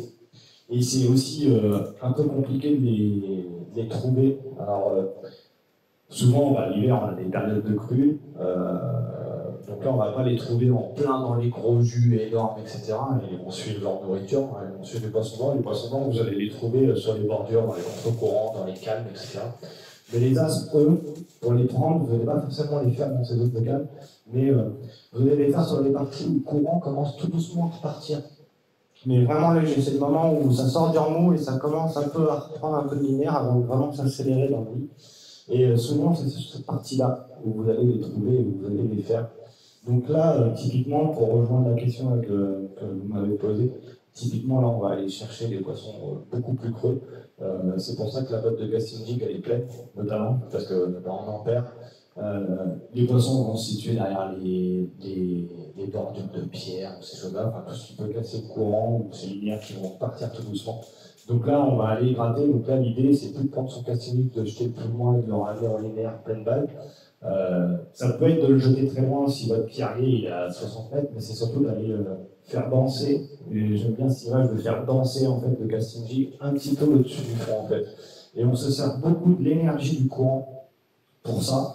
C'est-à-dire qu'on ne va pas forcément récupérer le leurre très vite, mais par contre, on va chez moi, on va faire la canne souvent très haute, pointe vers le haut, et on va faire sauter le casting jig un petit peu comme ça au-dessus du fond, en essayant de ne pas trop prendre contact pour ne pas trop en perdre. C'est un jeu un petit peu difficile, et c'est l'une des meilleures techniques pour prendre des aspes pendant l'hiver, associée à une utilisation du casting jig un peu particulière, qui reste quand même un linéaire, mais un linéaire plus lent. Et donc là, on va jouer beaucoup sur les grammages. Moi, par exemple, en casting jig, je vais utiliser des 20 grammes, 30 grammes, 40 grammes l'hiver. Parce que quand vous allez ramener votre casting jig, suivant la vitesse à laquelle vous allez le récupérer, il ne va pas évoluer à la même profondeur. C'est-à-dire que vous pouvez quand même avoir votre casting jig évoluer linéairement. Mais si vous prenez un 20 grammes que vous ramenez pleine balle, il va évoluer à ça sous la couche d'eau. Si vous prenez un 30 grammes avec pareil un peu plus de vitesse, il va descendre un petit peu plus creux, et ainsi de suite. Mais si vous ralentissez votre casting jig, il va continuer d'évoluer, pareil, à des profondeurs différentes. Et donc là, on arrive à faire de l'aspe sur des pêches linéaires, avec 3-4 mètres d'eau, dans des eaux sales, mais avec votre leurre qui, au lieu d'évoluer dans les 50, dans les 20 cm au-dessus de la couche d'eau, il va évoluer à 1,50 m, à 2 mètres, à 2,50 m, suivant l'énergie et le poids que vous lui donnez en fait. Les deux trucs qui marchent bien, c'est les casting gigapalettes. Ouais, j'ai fait une belle pêche notamment l'année dernière avec ça. Les casting gig, alors sur les casting gig, c'est pareil. Tout ce qui va être à palette, privilégier tout ce qui va être feuille de sol. C'est-à-dire la petite feuille à manger et pas la grosse Colorado. Pour ce qu'on évoquait toujours, c'est pouvoir arriver à les faire avancer très vite. Les petites feuilles Colorado vont être plus, je trouve, plus confortables déjà à pêcher. Et puis vont être un petit peu plus efficaces pour faire évoluer votre leurre et maîtriser la belle pêche que j'avais faite là, c'était au-dessus des herbiers, là, il y avait 2,50 m d'eau, et je passais le casting jig en linéaire, comme ça, juste au-dessus des herbiers, et les poissons venaient le croquer sans aucun problème, même en linéaire, mais on en a même fait en subsurface. Le poisson du haut, là-haut, il est fait en subsurface, je crois que c'était en plein mois de janvier, en pleine crue, l'eau, elle était sale, je sais pas d'exemple, mais voilà, elle était marron, comme vous pouvez la connaître, et les gens qui étaient morts en subsurface. Et nous, on s'amusait à les chercher au fond de l'eau, comme ça.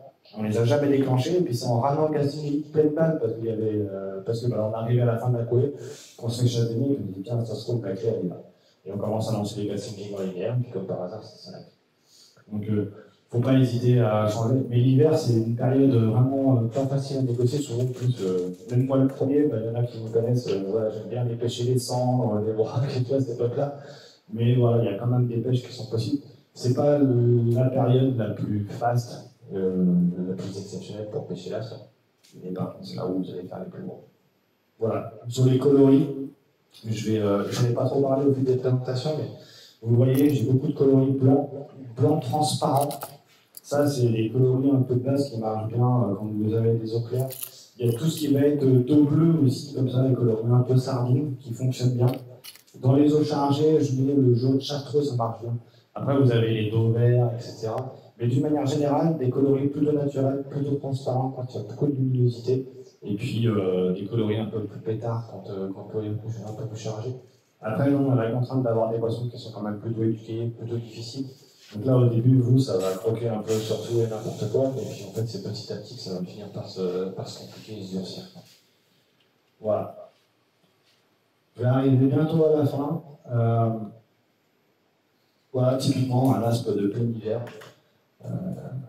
Qui me fait plaisir.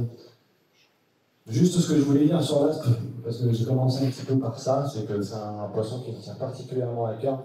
Et on l'appelle aussi chez nous un peu, alors le tarpon de douce, ça c'est pour ses attaques, mais plutôt le poisson en mille lancé. Parce que je peux vous garantir que vous allez vous faire mal à l'épaule avec ce poisson. C'est contrairement à ce qu'on pourrait croire et à ce qu'on peut voir sur les réseaux où on se dit tout de suite, bah ça y est, ça c'est le poisson facile, c'est le chevenne et tout ce qu'on veut. En fait, non, c'est un poisson qui fait extrêmement mal à la tête. Le plus compliqué en fait, c'est d'avoir de la régularité tout au long de l'année. C'est-à-dire que voilà, quand n'importe qui tombe sur une grosse chasse dans un casting jig, bah voilà, quand c'est facile et que ça croque, voilà, quand on est au bon endroit au bon moment, ça c'est facile, tout le monde peut le faire. Par contre, toute l'année, j'ai presque envie de dire toutes les semaines, arriver à faire votre poisson par-ci, par-là, c'est quelque chose qui est quand même plutôt compliqué. Donc c'est un poisson qui a une humeur très changeante et qui est vraiment très difficile à appréhender. C'est-à-dire que voilà, vous ne pouvez pas tout terrain pendant des semaines et des semaines et vous n'allez pas réussir à en faire. Et j'ai même vu des gens sur le bassin de la Loire qui le cherchaient depuis un certain temps, qui n'avaient pas le bon rythme, la bonne vitesse, voilà, ou même on arrive sur une zone, ah bah moi je pêche là d'habitude, bah ouais, donc moi je dirais plutôt là-bas. Et voilà, il y a une part d'instinct, et il faut se remettre en question, faire des choses que vous n'avez pas l'habitude de faire, et ça c'est quand même quelque chose qui est hyper difficile à faire, parce qu'on a tellement de réflexes au quotidien, même moi je suis persuadé que dans la pêche, voilà, on parlait du pêcheur qui pêche avec des insectes. J'ai mes propres réflexes parce que ça fait 10 ans, 15 ans que je pêche, que j'utilise les mêmes leurres, même si j'ai fait évoluer, mais j'utilise les mêmes trucs, j'essaie de réduire le truc. C'est-à-dire qu'il y a des fois, là, en ce moment, je pars avec un casting jig et puis mon subsurface, alors que ça se trouve, il y a peut-être d'autres choses à faire qui marchent bien. Mais en fait, c'est ça, c'est se remettre en question sans arrêt avec ce poisson. Et voilà, moi, c'est un poisson que j'adore, que je pêche depuis 15 ou 10-15 ans maintenant. Et voilà, il faut lui accorder du temps pour vraiment avoir de bons résultats. C'est-à-dire qu'espérer faire des miracles et faire des belles pêches d'aspe en venant juste un week-end, tiens, je vais me faire plaisir, vas-y, je vais pêcher l'aspe, ça a l'air de croquer. Ouais, si tu connais pas les secteurs, si tu connais pas les zones, on n'est pas tous des cadors. Même moi, le premier, j'en apprends encore aujourd'hui avec les insectes. Enfin, voilà. Le fait de partager vos sessions, vos échanges avec d'autres pêcheurs, avec des potes, ça c'est quelque chose qui est hyper riche parce que c'est ce qui va permettre de progresser, de vous remettre en question. C'est une innovation mutuelle et en fait, ce poisson, il vous oblige sans arrêt à faire ça parce qu'on en apprend sans arrêt. On voit des comportements avec des poissons, je vous expliquer, qui tournent sur des zones. Et typiquement, on va aller les chercher là où on les voit, alors qu'en fait, il faut les pêcher là où on ne les voit pas. Dans certains articles, je parlais de zones de repos. Les aspes, vous avez plus de chances de les déclencher quand ils sont en stationnaire dans un courant, posés, que quand ils sont en train de courir après les alevins. Quand vous les voyez, ouais, c'est chouette, mais vous avez peu de probabilité de les faire. Parce que ce qui va déclencher le poisson, dans 90% des cas, c'est le rythme que vous allez mettre au leurre. Quand vous l'avez loin comme le tableau, que vous jetez le leurre à 50 cm de lui, vous allez le ramener sur 10 cm, 20 cm, 30 cm, puis vous sortez le leurre de l'eau. Ce poisson-là, quand le leurre va tomber, dans 95% des cas, il va avoir le réflexe de regarder, de venir voir, mais il va se barrer tout de suite. Parce que c'est pas la manière dont il s'alimente. Donc voilà, c'est un poisson hyper attachant. Je le compare parfois en termes d'humeur un peu au blood bass, où on va les voir et on ne va pas réussir à les faire. Lui, typiquement, c'est un petit peu ça. Donc, souvent, il faut accepter d'avoir mal à la tête. Et j'ai un certain nombre de potes qui ont mal à la tête. Mais parfois, moi aussi, j'ai sacrément mal à la tête. Et parfois, c'est des petits détails. Je parle souvent de mes potes, mais parce que la pêche, c'est avant tout un partage. Et je vois des fois le matin, avant même de commencer à pêcher, on se dit « Ah, mais aujourd'hui, c'est pour toi ». Et souvent, c'est ça, c'est rare qu'on fasse des belles pêches ensemble tous les deux, ça arrive, mais ce n'est pas la majorité des cas. Souvent, c'est l'un de nous qui prend. Question de rythme, question de placement. Enfin voilà, il y a tellement de choses qui peuvent arriver, mais quand on est l'un à côté de l'autre, qu'on pêche tous les deux avec des casting jigs, le même casting jig, et que c'est lui qui fait les poissons, ou inversement c'est moi, peu importe, mais je peux vous garantir que là-dedans, ça creuse, parce que pourquoi toi, pourquoi moi? Bah oui, on n'a pas le même mouillé, donc c'est peut-être pas le même ratio. Enfin, il y a tellement de critères qui peuvent jouer que c'est un poisson où des fois on se demande mais pourquoi c'est aussi difficile alors que ça mange du temps, quoi. Et voilà. Bref, c'est un poisson que moi j'adore. Et c'est pour ça que je suis hyper content de venir ici pour vous en parler, surtout que pour moi je considère que c'est une chance en fait que vous y ayez aussi sur vos parcours, même si aujourd'hui c'est des poissons qui sont en développement, vous allez avoir des gros poissons. Mais si vous êtes pêcheur alors, si vous aimez les attaques de surface, si vous aimez les pêches dynamiques, vous allez vous éclater, quoi. C'est un vrai poisson de sport et pour moi je trouve que c'est un vrai poisson qui oblige en fait, à vous remettre en question, à chercher dans vos techniques, à évoluer. Et moi, ça fait 10 ans que je le pêche, mais entre il y a 10 ans, quand je le pêchais, et le pêcheur que je fais aujourd'hui, je suis plus du tout le même, quoi. Et ça, je trouve que c'est magique, quoi. Donc voilà, moi je pense qu'il faut le voir vraiment comme une opportunité, et vous allez vous éclater avec ce poisson, en tout cas je vous le souhaite. Et puis après, si vous avez des questions, si vous avez des conseils sur des choix de leurre et tout, vous n'hésitez pas, j'ai écrit tout un tas d'articles spécifiquement sur ce poisson-là. Voilà, j'ai écrit des articles sur des choix de matériel, mais j'ai aussi écrit des articles sur le comportement de ce poisson, comment on peut le pêcher l'été, etc. Alors, forcément, c'est très tourné sur la Loire, mais après, voilà, ce qu'il faut, c'est prendre cette information-là pour vous les adapter sur vos secteurs. Et j'espère que j'aurai la chance d'être invité par certains d'entre vous, peut-être par ici, pour venir chatouiller un peu vos aspects dans le coin. Donc voilà, c'était ce que j'avais à vous dire sur la pêche de ce formidable poisson de sport. Et puis je me tiens à votre disposition pour toutes les questions et autres pour échanger. Voilà. Merci. Des questions ou non? Si une question juste. Ouais, allez-y. Maintenant que j'ai fait le boulot, maintenant c'est vous qui allez faire la suite. Actuellement, il n'y a aucune réglementation spécifique sur l'aspe en lui-même, à part juste la fermeture février-mars-avril. Non, il n'y a aucune réglementation particulière, il est dans aucune classification spécifique de poisson visible ou autre. Après, ce qu'on peut nous constater sur le bassin de la Loire notamment, et puis c'est pareil sur l'est de la France où on a quand même le recul depuis des années. Voilà, il n'y a pas de dégradation du milieu, il n'y a pas de population en baisse. Et d'une manière générale, quand on regarde sur le silure, etc., on a le son, les milieux en fait finissent à force par s'adapter. C'est-à-dire qu'il y a une autorégulation qui se fait. Aujourd'hui, on parlait des silures. Les silures sur la Loire, vous faites quasiment pas de peste. Vous faites que des monstres. Parce que les monstres, bah, ils mangent les petits en fait. Donc le milieu se régule de lui-même et nous on le voit sur les astres. Alors, il y a tout un tas de phénomènes qui peuvent jouer, la pêche pro, etc. Enfin, il y a aussi des pollutions, etc. Mais on a des présences d'astres et des tailles moyennes qui sont variables. C'est-à-dire que les poissons bougent énormément, c'est des poissons qui montent et qui colonisent les rivières en montant par là. Donc les gros poissons qu'on avait il y a quelques années, bah, ils sont plus gros et ainsi de suite. Mais on retrouve aujourd'hui des populations de petits poissons qu'on ne faisait pas. Mais c'est pareil, ces poissons-là vont grossir. Donc, il y a une régulation automatique du milieu. En plus, c'est des espèces qui vivent entre 12 et 15 ans, donc c'est pas des espèces qui vivent très longtemps. En juvénile, ils sont vulnérables aux cormorans, qui ont aussi des impacts sur le milieu. Donc honnêtement, je pense que il n'y a pas de raison qu'il y ait vraiment une réglementation spécifique en fait sur cette espèce-là. Voilà, enfin, à mon sens, c'est un peu préjudiciable. Au contraire, je pense qu'il a plutôt un intérêt pour le loisir pêche, pour les fédérations et autres, pour les pêcheurs comme ça, même pour les jeunes générations, parce que c'est un poisson qui est hyper fun à pêcher. Et donc, ouais, je pense qu'il y a plutôt intérêt, au contraire, à le voir se développer dans les corps. Voilà. Alors, ma question est complémentaire. Est-ce qu'on arrive en retard, vous l'avez peut-être traité?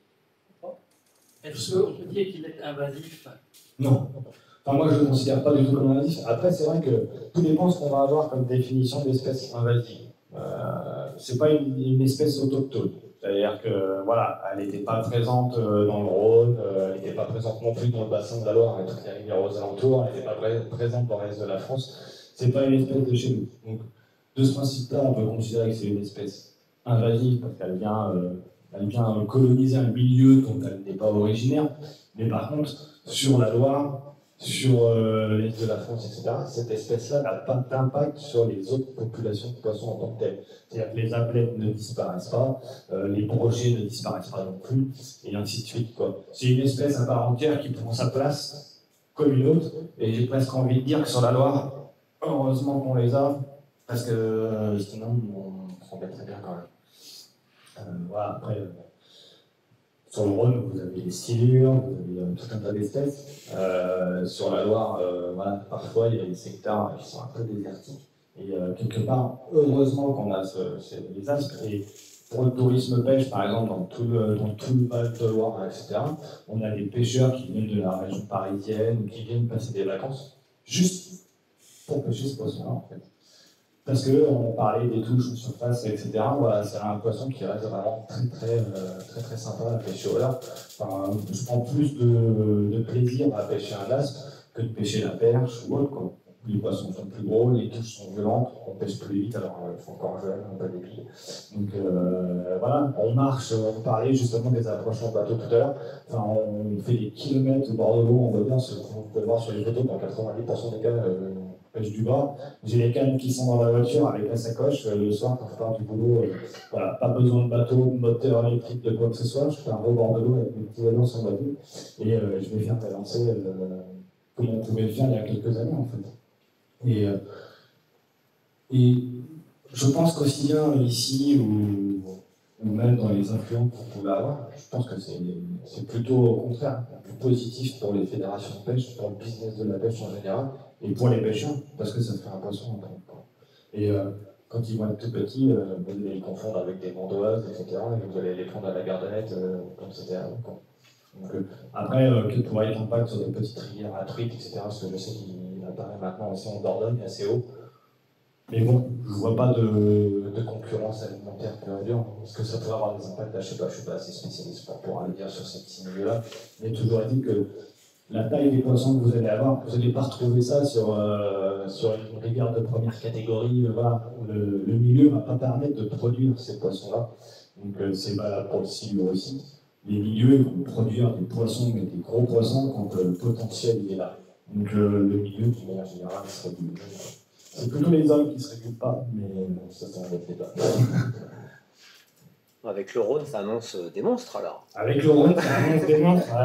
J'espère que je compte sur toi quand ils seront à 90, 100 là, qui m'appellent, hein, quand ils viennent les chatouilles. Et oui, clairement, avec le Rhône et même sur la Saône, on voyait des poissons qui commencent à faire 70 cm.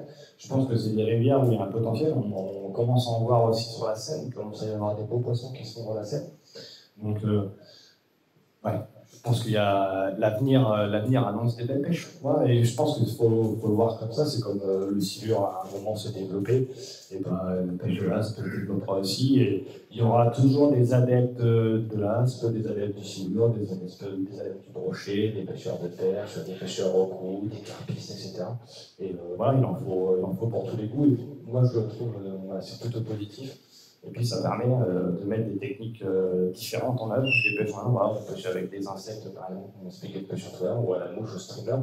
Aujourd'hui, tu peux peut-être lancer des kilomètres de streamer sur le Rhône, tu ne vas peut-être pas faire grand-chose. Alors que peut-être demain, voilà, il y aura des guides de pêche qui font des guidages au streamer sur le Rhône pour aller pêcher des gros astres. Enfin, je trouve ça génial, en fait. Voilà, c'est le milieu qui évolue.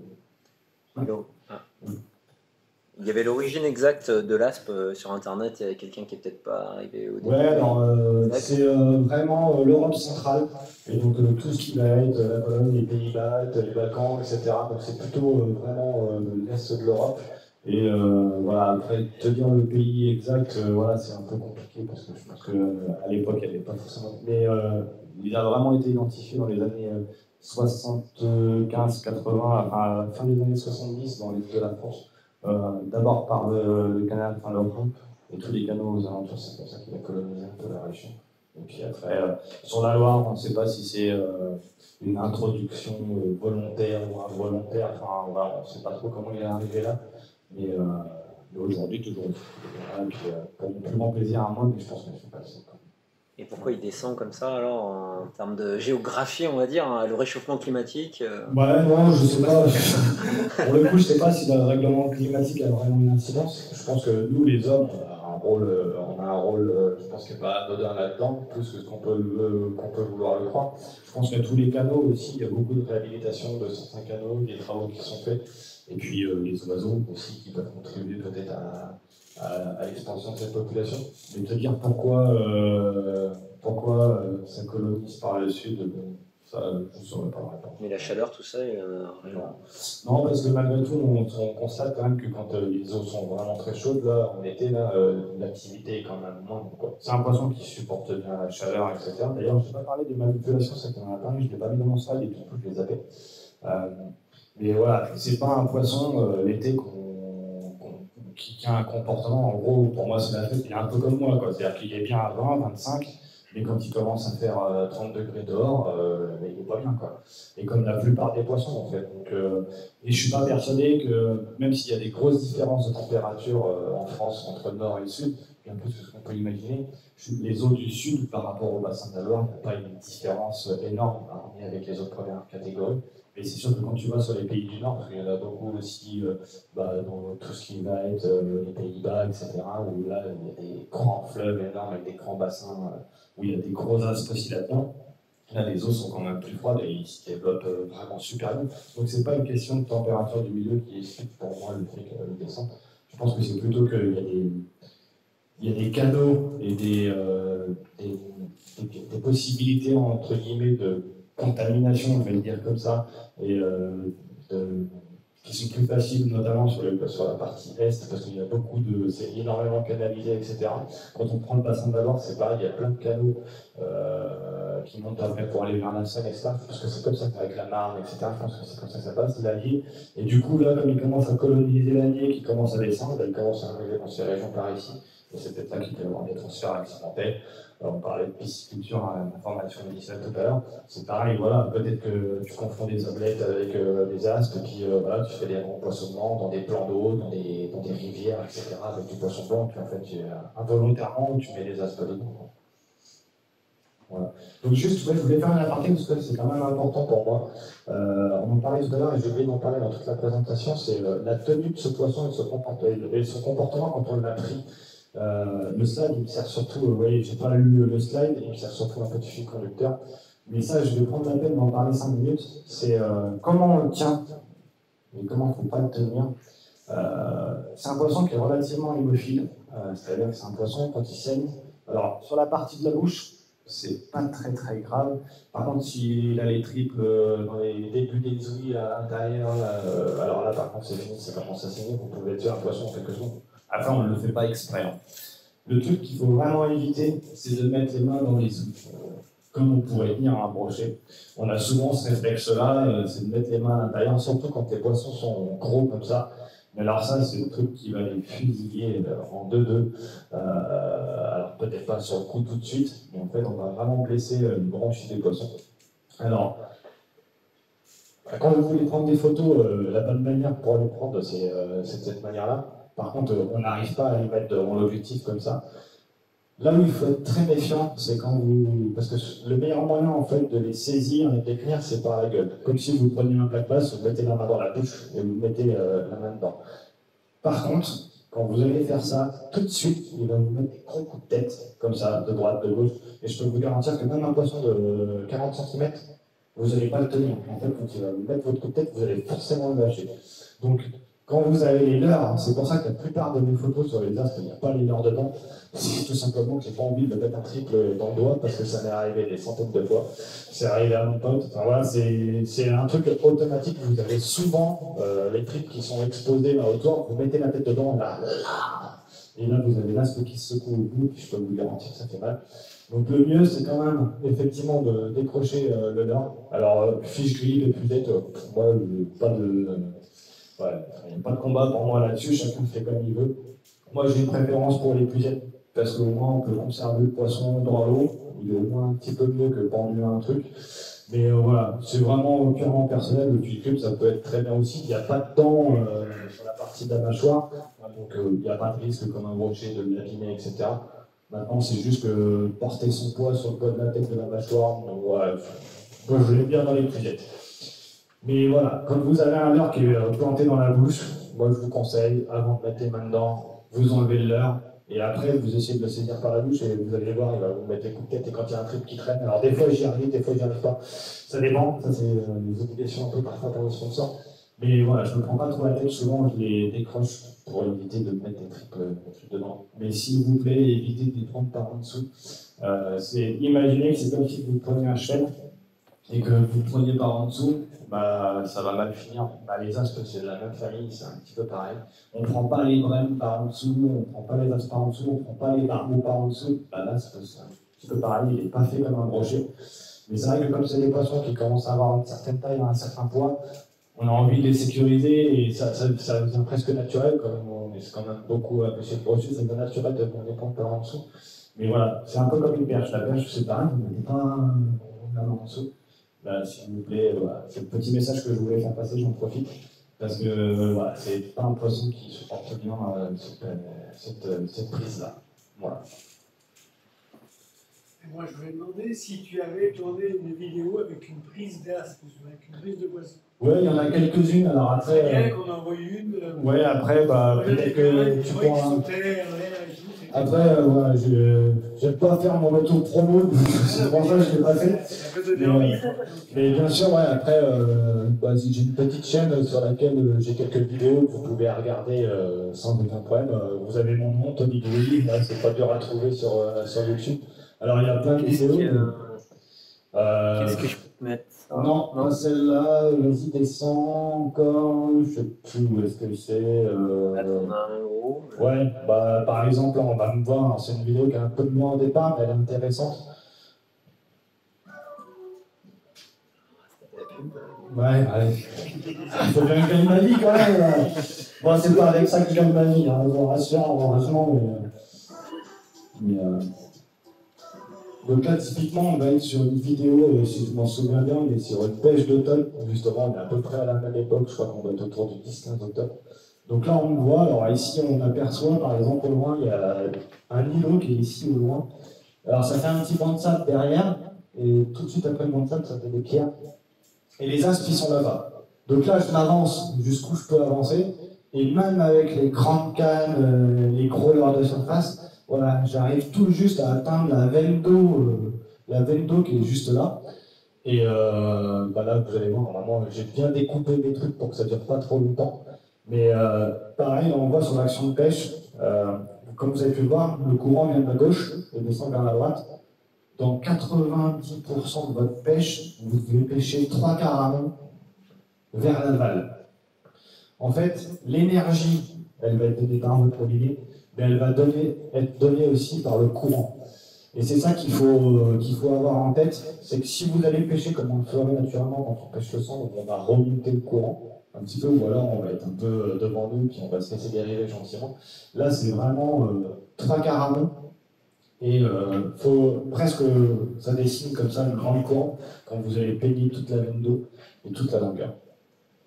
Voilà, bon là, je m'en fais un. Je vais avancer un peu, je pense que je vais pouvoir avancer pour pas que ça dure trop longtemps. Donc souvent on dit oui, le combat ça n'a pas de caisse, le poisson ça n'a rien dans le sac.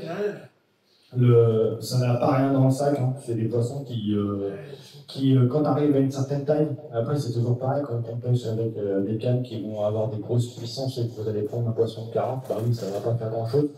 Mais par contre, quand on commence à avoir des poissons qui sont corrects, que vous les prenez dans 40, 50, 60 mètres de distance, vous êtes dans le jus, là ça va vous faire des vrais combats. On voit le poisson de toute façon, il est dimensionné, les nageoires sont un peu surdimensionnées, c'est des poissons de courant. Alors, est-ce qu'on va avoir une autre petite action?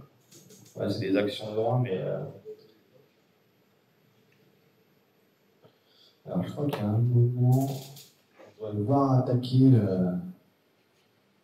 Voilà, je vais pêcher tout droit. Vous allez voir, ça doit se passer par ici. De mémoire, après la vidéo, je vous avoue, ça fait un petit moment que je l'ai faite. Mais là, voilà, typiquement, c'est l'automne, voilà, on l'a vu. Voilà, et là, vous voyez, ça va attaquer le souterrain. Et là, voilà, là, on est dans un combat de courant, etc. Là, je ne maîtrise pas tout au début. C'est pas un poisson extraordinaire, mais ça explique les tresses en PE1, PE1,2, les badines en 27-28. Parce qu'on est sur des actions voilà, où on va pêcher les poissons loin, dans des courants, il y a de la... ça tire, il y a de la pression dans la canne. Et donc, voilà. Après, je pense qu'on va voir. Parce que les vidéos, c'est bien, mais c'est bien quand on est deux. Là, typiquement, je suis tout seul.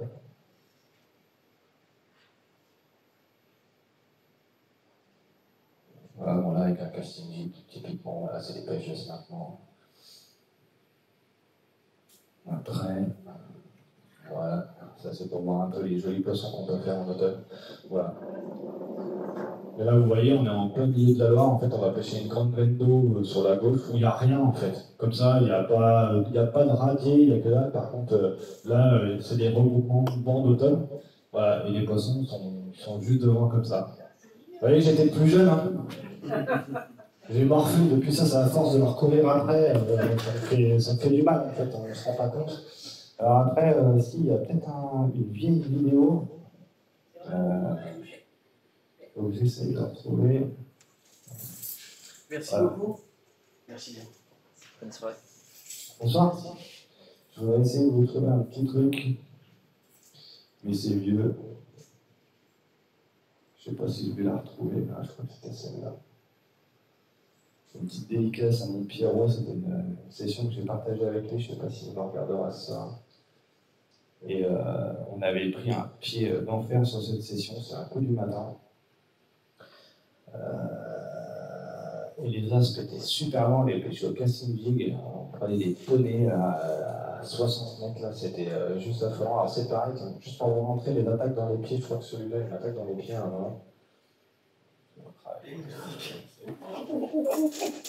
C'est pas mes pieds.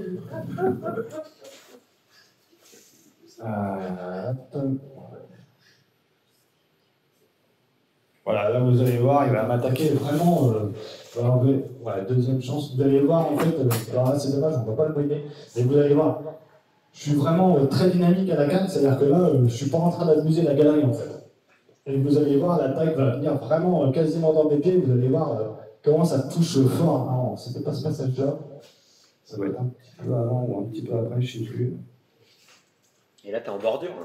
Là, je suis en bordure. Alors là, typiquement, on est sur des eaux qui sont très mâchées, en fait. On est sur un début de saison, donc là, je pêche avec le duo Ryuki. Et en fait, les eaux sont un petit peu dégueulasses.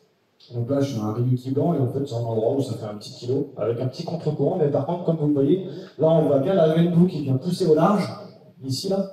Et en fait, tout le calme est là. Mais je vais chercher la Vendo qui est là pour partir sur le courant naissant, comme je vous le disais. Et je vais ramener en fait tout le long là sur cette partie naissante là. Et bon, le poisson, il m'a suivi de plus loin. Il n'était pas là juste au bout en train de m'attendre. C'est juste que je l'ai fait suivre, mais je ne le vois pas. Mais voilà, là, vous voyez, typiquement. Ah oui, je fais le ralenti miséreux de l'époque, je suis désolé. Mais là, typiquement, on voit une action très dynamique, on voit la tresse, elle tourne, même au ralenti. Donc là, je vais vraiment très très vite avec des gros coups de canne. Et là, quand vous voyez la touche, la puissance que ça me met dans le bras, on voit vraiment toute l'action qui est là au verra.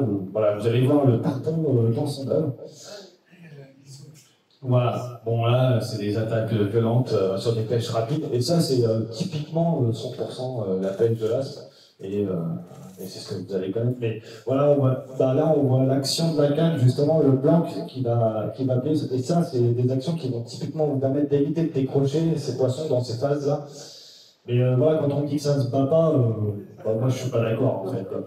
Mais voilà, faut comparer ce comparable avec des poissons de 30-40 cm. Voilà, c'est sûr que si vous les pêchez avec des grosses cannes, ça ne va pas vous faire ça. Et vous pêchez ça avec des petites cannettes, et puis dans ce qu'on disait avec Pierre-Alexandre, dans 10 ans, je peux vous garantir que vous allez les pêcher avec des 20-60 parce que sinon vous allez vous faire casser quoi. Alors voilà, c'est typiquement les genres d'actions que vous pouvez retrouver avec les aspes. Et c'est ce qui explique pourquoi j'ai tendance à utiliser peut-être des presses un petit peu plus fortes ou des baddings un petit peu plus forts. C'est pour, sur ces poissons-là, dans ces circonstances-là, ne pas les casser. Parce que les leurres, ça coûte bien assez cher comme ça. Voilà. Bon, j'aime bien me regarder, mais... Une dernière question pour dans une capitale gastronome au niveau du goût. Ouais. L'aspe. Alors là, je vais vous dire, c'est nul. Ça va, je sais. Mais par contre, on est capable de vous le vendre très cher. Non, voilà, après, ça reste un cyprinidé, c'est-à-dire que c'est des poissons qui n'ont pas beaucoup de valeur nutritionnelle, qui n'ont pas un goût extraordinaire. C'est comme manger de la brème, de la carpe. Voilà, je trouve que là, je vais volontairement me mouiller un petit peu, mais voilà, je trouve que c'est dommage. En fait, on a un poisson de sport génial.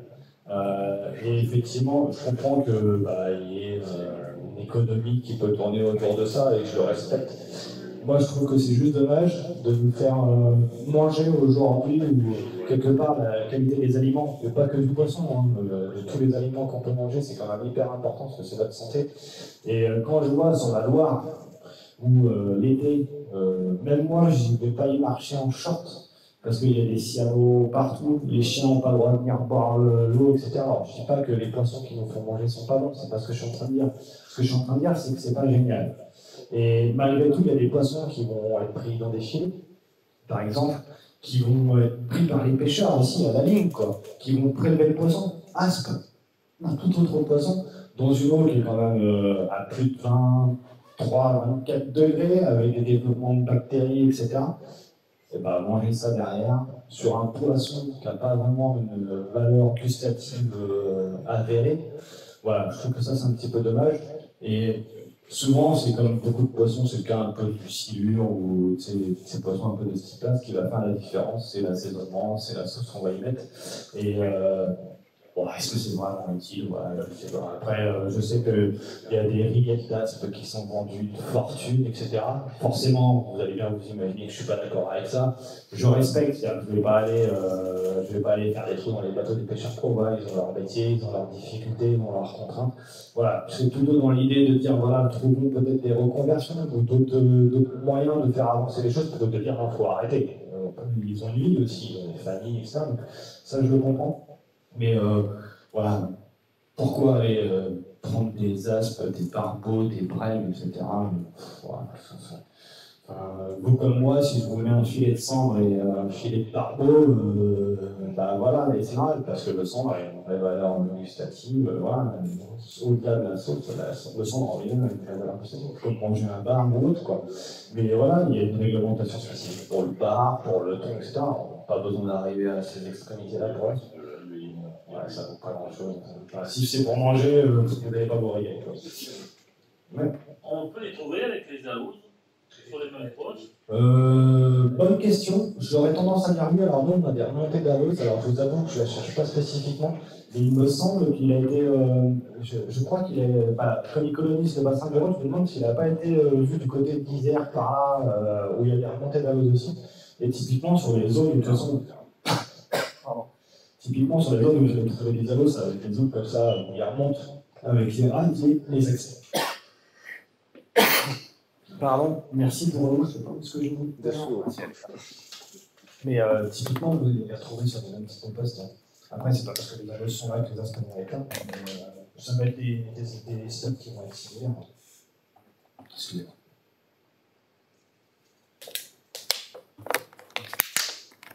Allez-y, je vous écoute. Sur la Saône, par exemple, qui est une rivière très calme, je ne pense pas qu'on aurait la même manière de pêcher que sur la Loire, du courant. Ouais, tout à fait. Et, toi, tu en penses quoi? Bah, après, souvent on me pose des questions parce qu'il y en a qui les pêchent même dans des canals, dans des canaux. Et c'est vrai que moi j'ai du mal à me projeter sur ces environnements-là et ces biotopes-là parce que ce pas des biotopes que je pratique de manière très régulière, etc. Après, je pense que c'est là où le temps d'observation et l'adaptation en fait, des leurres. Typiquement, je parlais des lames tout à l'heure, ça va être des leurres, même sur des zones comme vous êtes, vous allez avoir plus de profondeur. Ça va être des types de leurres qui vont sûrement être peut-être plus efficaces que des leurres de surface comme moi je peux utiliser ou des jerks, parce qu'ils vont permettre de pouvoir pêcher plus profondément la zone d'eau et toujours de garder ce. Après, voilà, la recette miracle, j'ai presque envie de dire que sur la Loire, je ne l'ai pas trouvée, même si je fais des poissons, mais le leurre miracle n'existe pas et l'approche, elle doit forcément être adaptée sur les différents types de secteurs. C'est vrai que moi, quand même plutôt orienté grand milieu et avec peu de profondeur, etc. Même si quand il y a les crues, on va aller chercher un peu plus creux. Mais voilà, dire quelle serait la recette dans ces canaux, etc. Je ne saurais pas dire. Ça va vraiment typiquement correspondre en fait, au comportement des poissons si je les vois tourner, si je les vois chasser en surface, sur quelle taille de leurre. Là, je pourrais vous montrer toutes mes boîtes derrière. Voilà, je vais avoir du leurre de 4-5 cm jusqu'à des leurres de 12 en fait. Et c'est la diversité du matériel que je vais avoir. Encore une fois, c'est la technique au service du besoin. C'est la diversité des leurres qui va faire que je vais m'adapter à telle ou telle circonstance. Mais typiquement, sur un canot, on le voit d'ailleurs dans les vidéos qui traînent un petit peu sur tout ce qui est fait en Suède ou dans ces zones-là. Quand il y a des arrivées d'eau, des courants, etc., d'un barrage, typiquement, c'est là où les poissons vont se concentrer, c'est-à-dire que l'activité va démarrer quand le courant va se mettre en place. On le voit, les pêcheurs, ils arrivent, il n'y a pas de courant, ça va être dur. Il y a du courant, ça croque. Typiquement, sur ces canaux, sur ces petites rivières, s'il y a des zones de petites accélérations, des zones un petit peu oxygénées, ou dans des canaux, s'il y a des périodes, des moments où il va y avoir un petit peu de courant, c'est là que ça peut rigoler. Après, aujourd'hui, je ne sais pas quel est le potentiel de poisson, la taille de cette rivière-là, je ne la connais pas du tout particulièrement, donc je ne vais pas raconter n'importe quoi dessus. Mais on peut très bien aussi avoir des poissons qui sont remontés sur ces milieux-là. Nous, on le voit sur la Loire. Il y a des gros influents de la Loire, comme la Vienne, la Creuse. C'est des gros influents avec des grosses rivières. Donc là, les aspres, l'Allier, typiquement l'Allier, voilà. Les aspres grossissent parce qu'il y a un potentiel halieutique. Par contre, on a aussi tout un tas de petites rivières, de tout petits affluents, je ne sais pas ce qu'on veut dire, des micro-rivières qui ne sont pas très larges. Il y a des aspres qui font 20-30 cm dedans, mais ils feront 20-30 cm et ils ne feront jamais plus. En fait. Il y a des milieux où l'aspe va vraiment se développer parce que ça lui correspond, parce qu'il a un habitat favorable, et puis il y en a d'autres où voilà, ça prendra un petit peu moins. Quoi. Voilà, donc là, je ne pourrais pas vous répondre précisément, mais voilà, dans toutes les panoplies de leurres, de toute façon, comme ça répond un petit peu à n'importe quoi, il y a forcément des leurres qui vont ressortir du lot pour pêcher ces zones-là. Mais d'une manière générale, et c'est pas valable que sur l'aspe, le rythme, la vitesse, il y a des pêcheurs de cendres dans l'assemblée.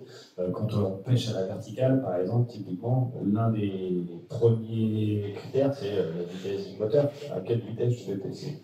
Et c'est valable beaucoup dans la pêche du brochet, quand on fait des linéaires, quand on fait des pauses. Le rythme qu'on imprime à l'heure est déterminant pour déclencher l'attaque du poisson. Et purement sur l'aspe, c'est un rythme qui est plutôt élevé. Voilà. C'est tout bon? Eh ben, merci. Ça y est, j'ai calmé tout le monde. Bon, on va poursuivre les débats. On va poursuivre. Allez. Bah, Merci en tout cas. Merci à vous. Très intéressant, enrichissant. Merci à vous pour votre attention. Et puis, je vous souhaite plein de pêche là. J'espère honnêtement que vous aurez tous ces beaux poissons comme je peux avoir chez moi.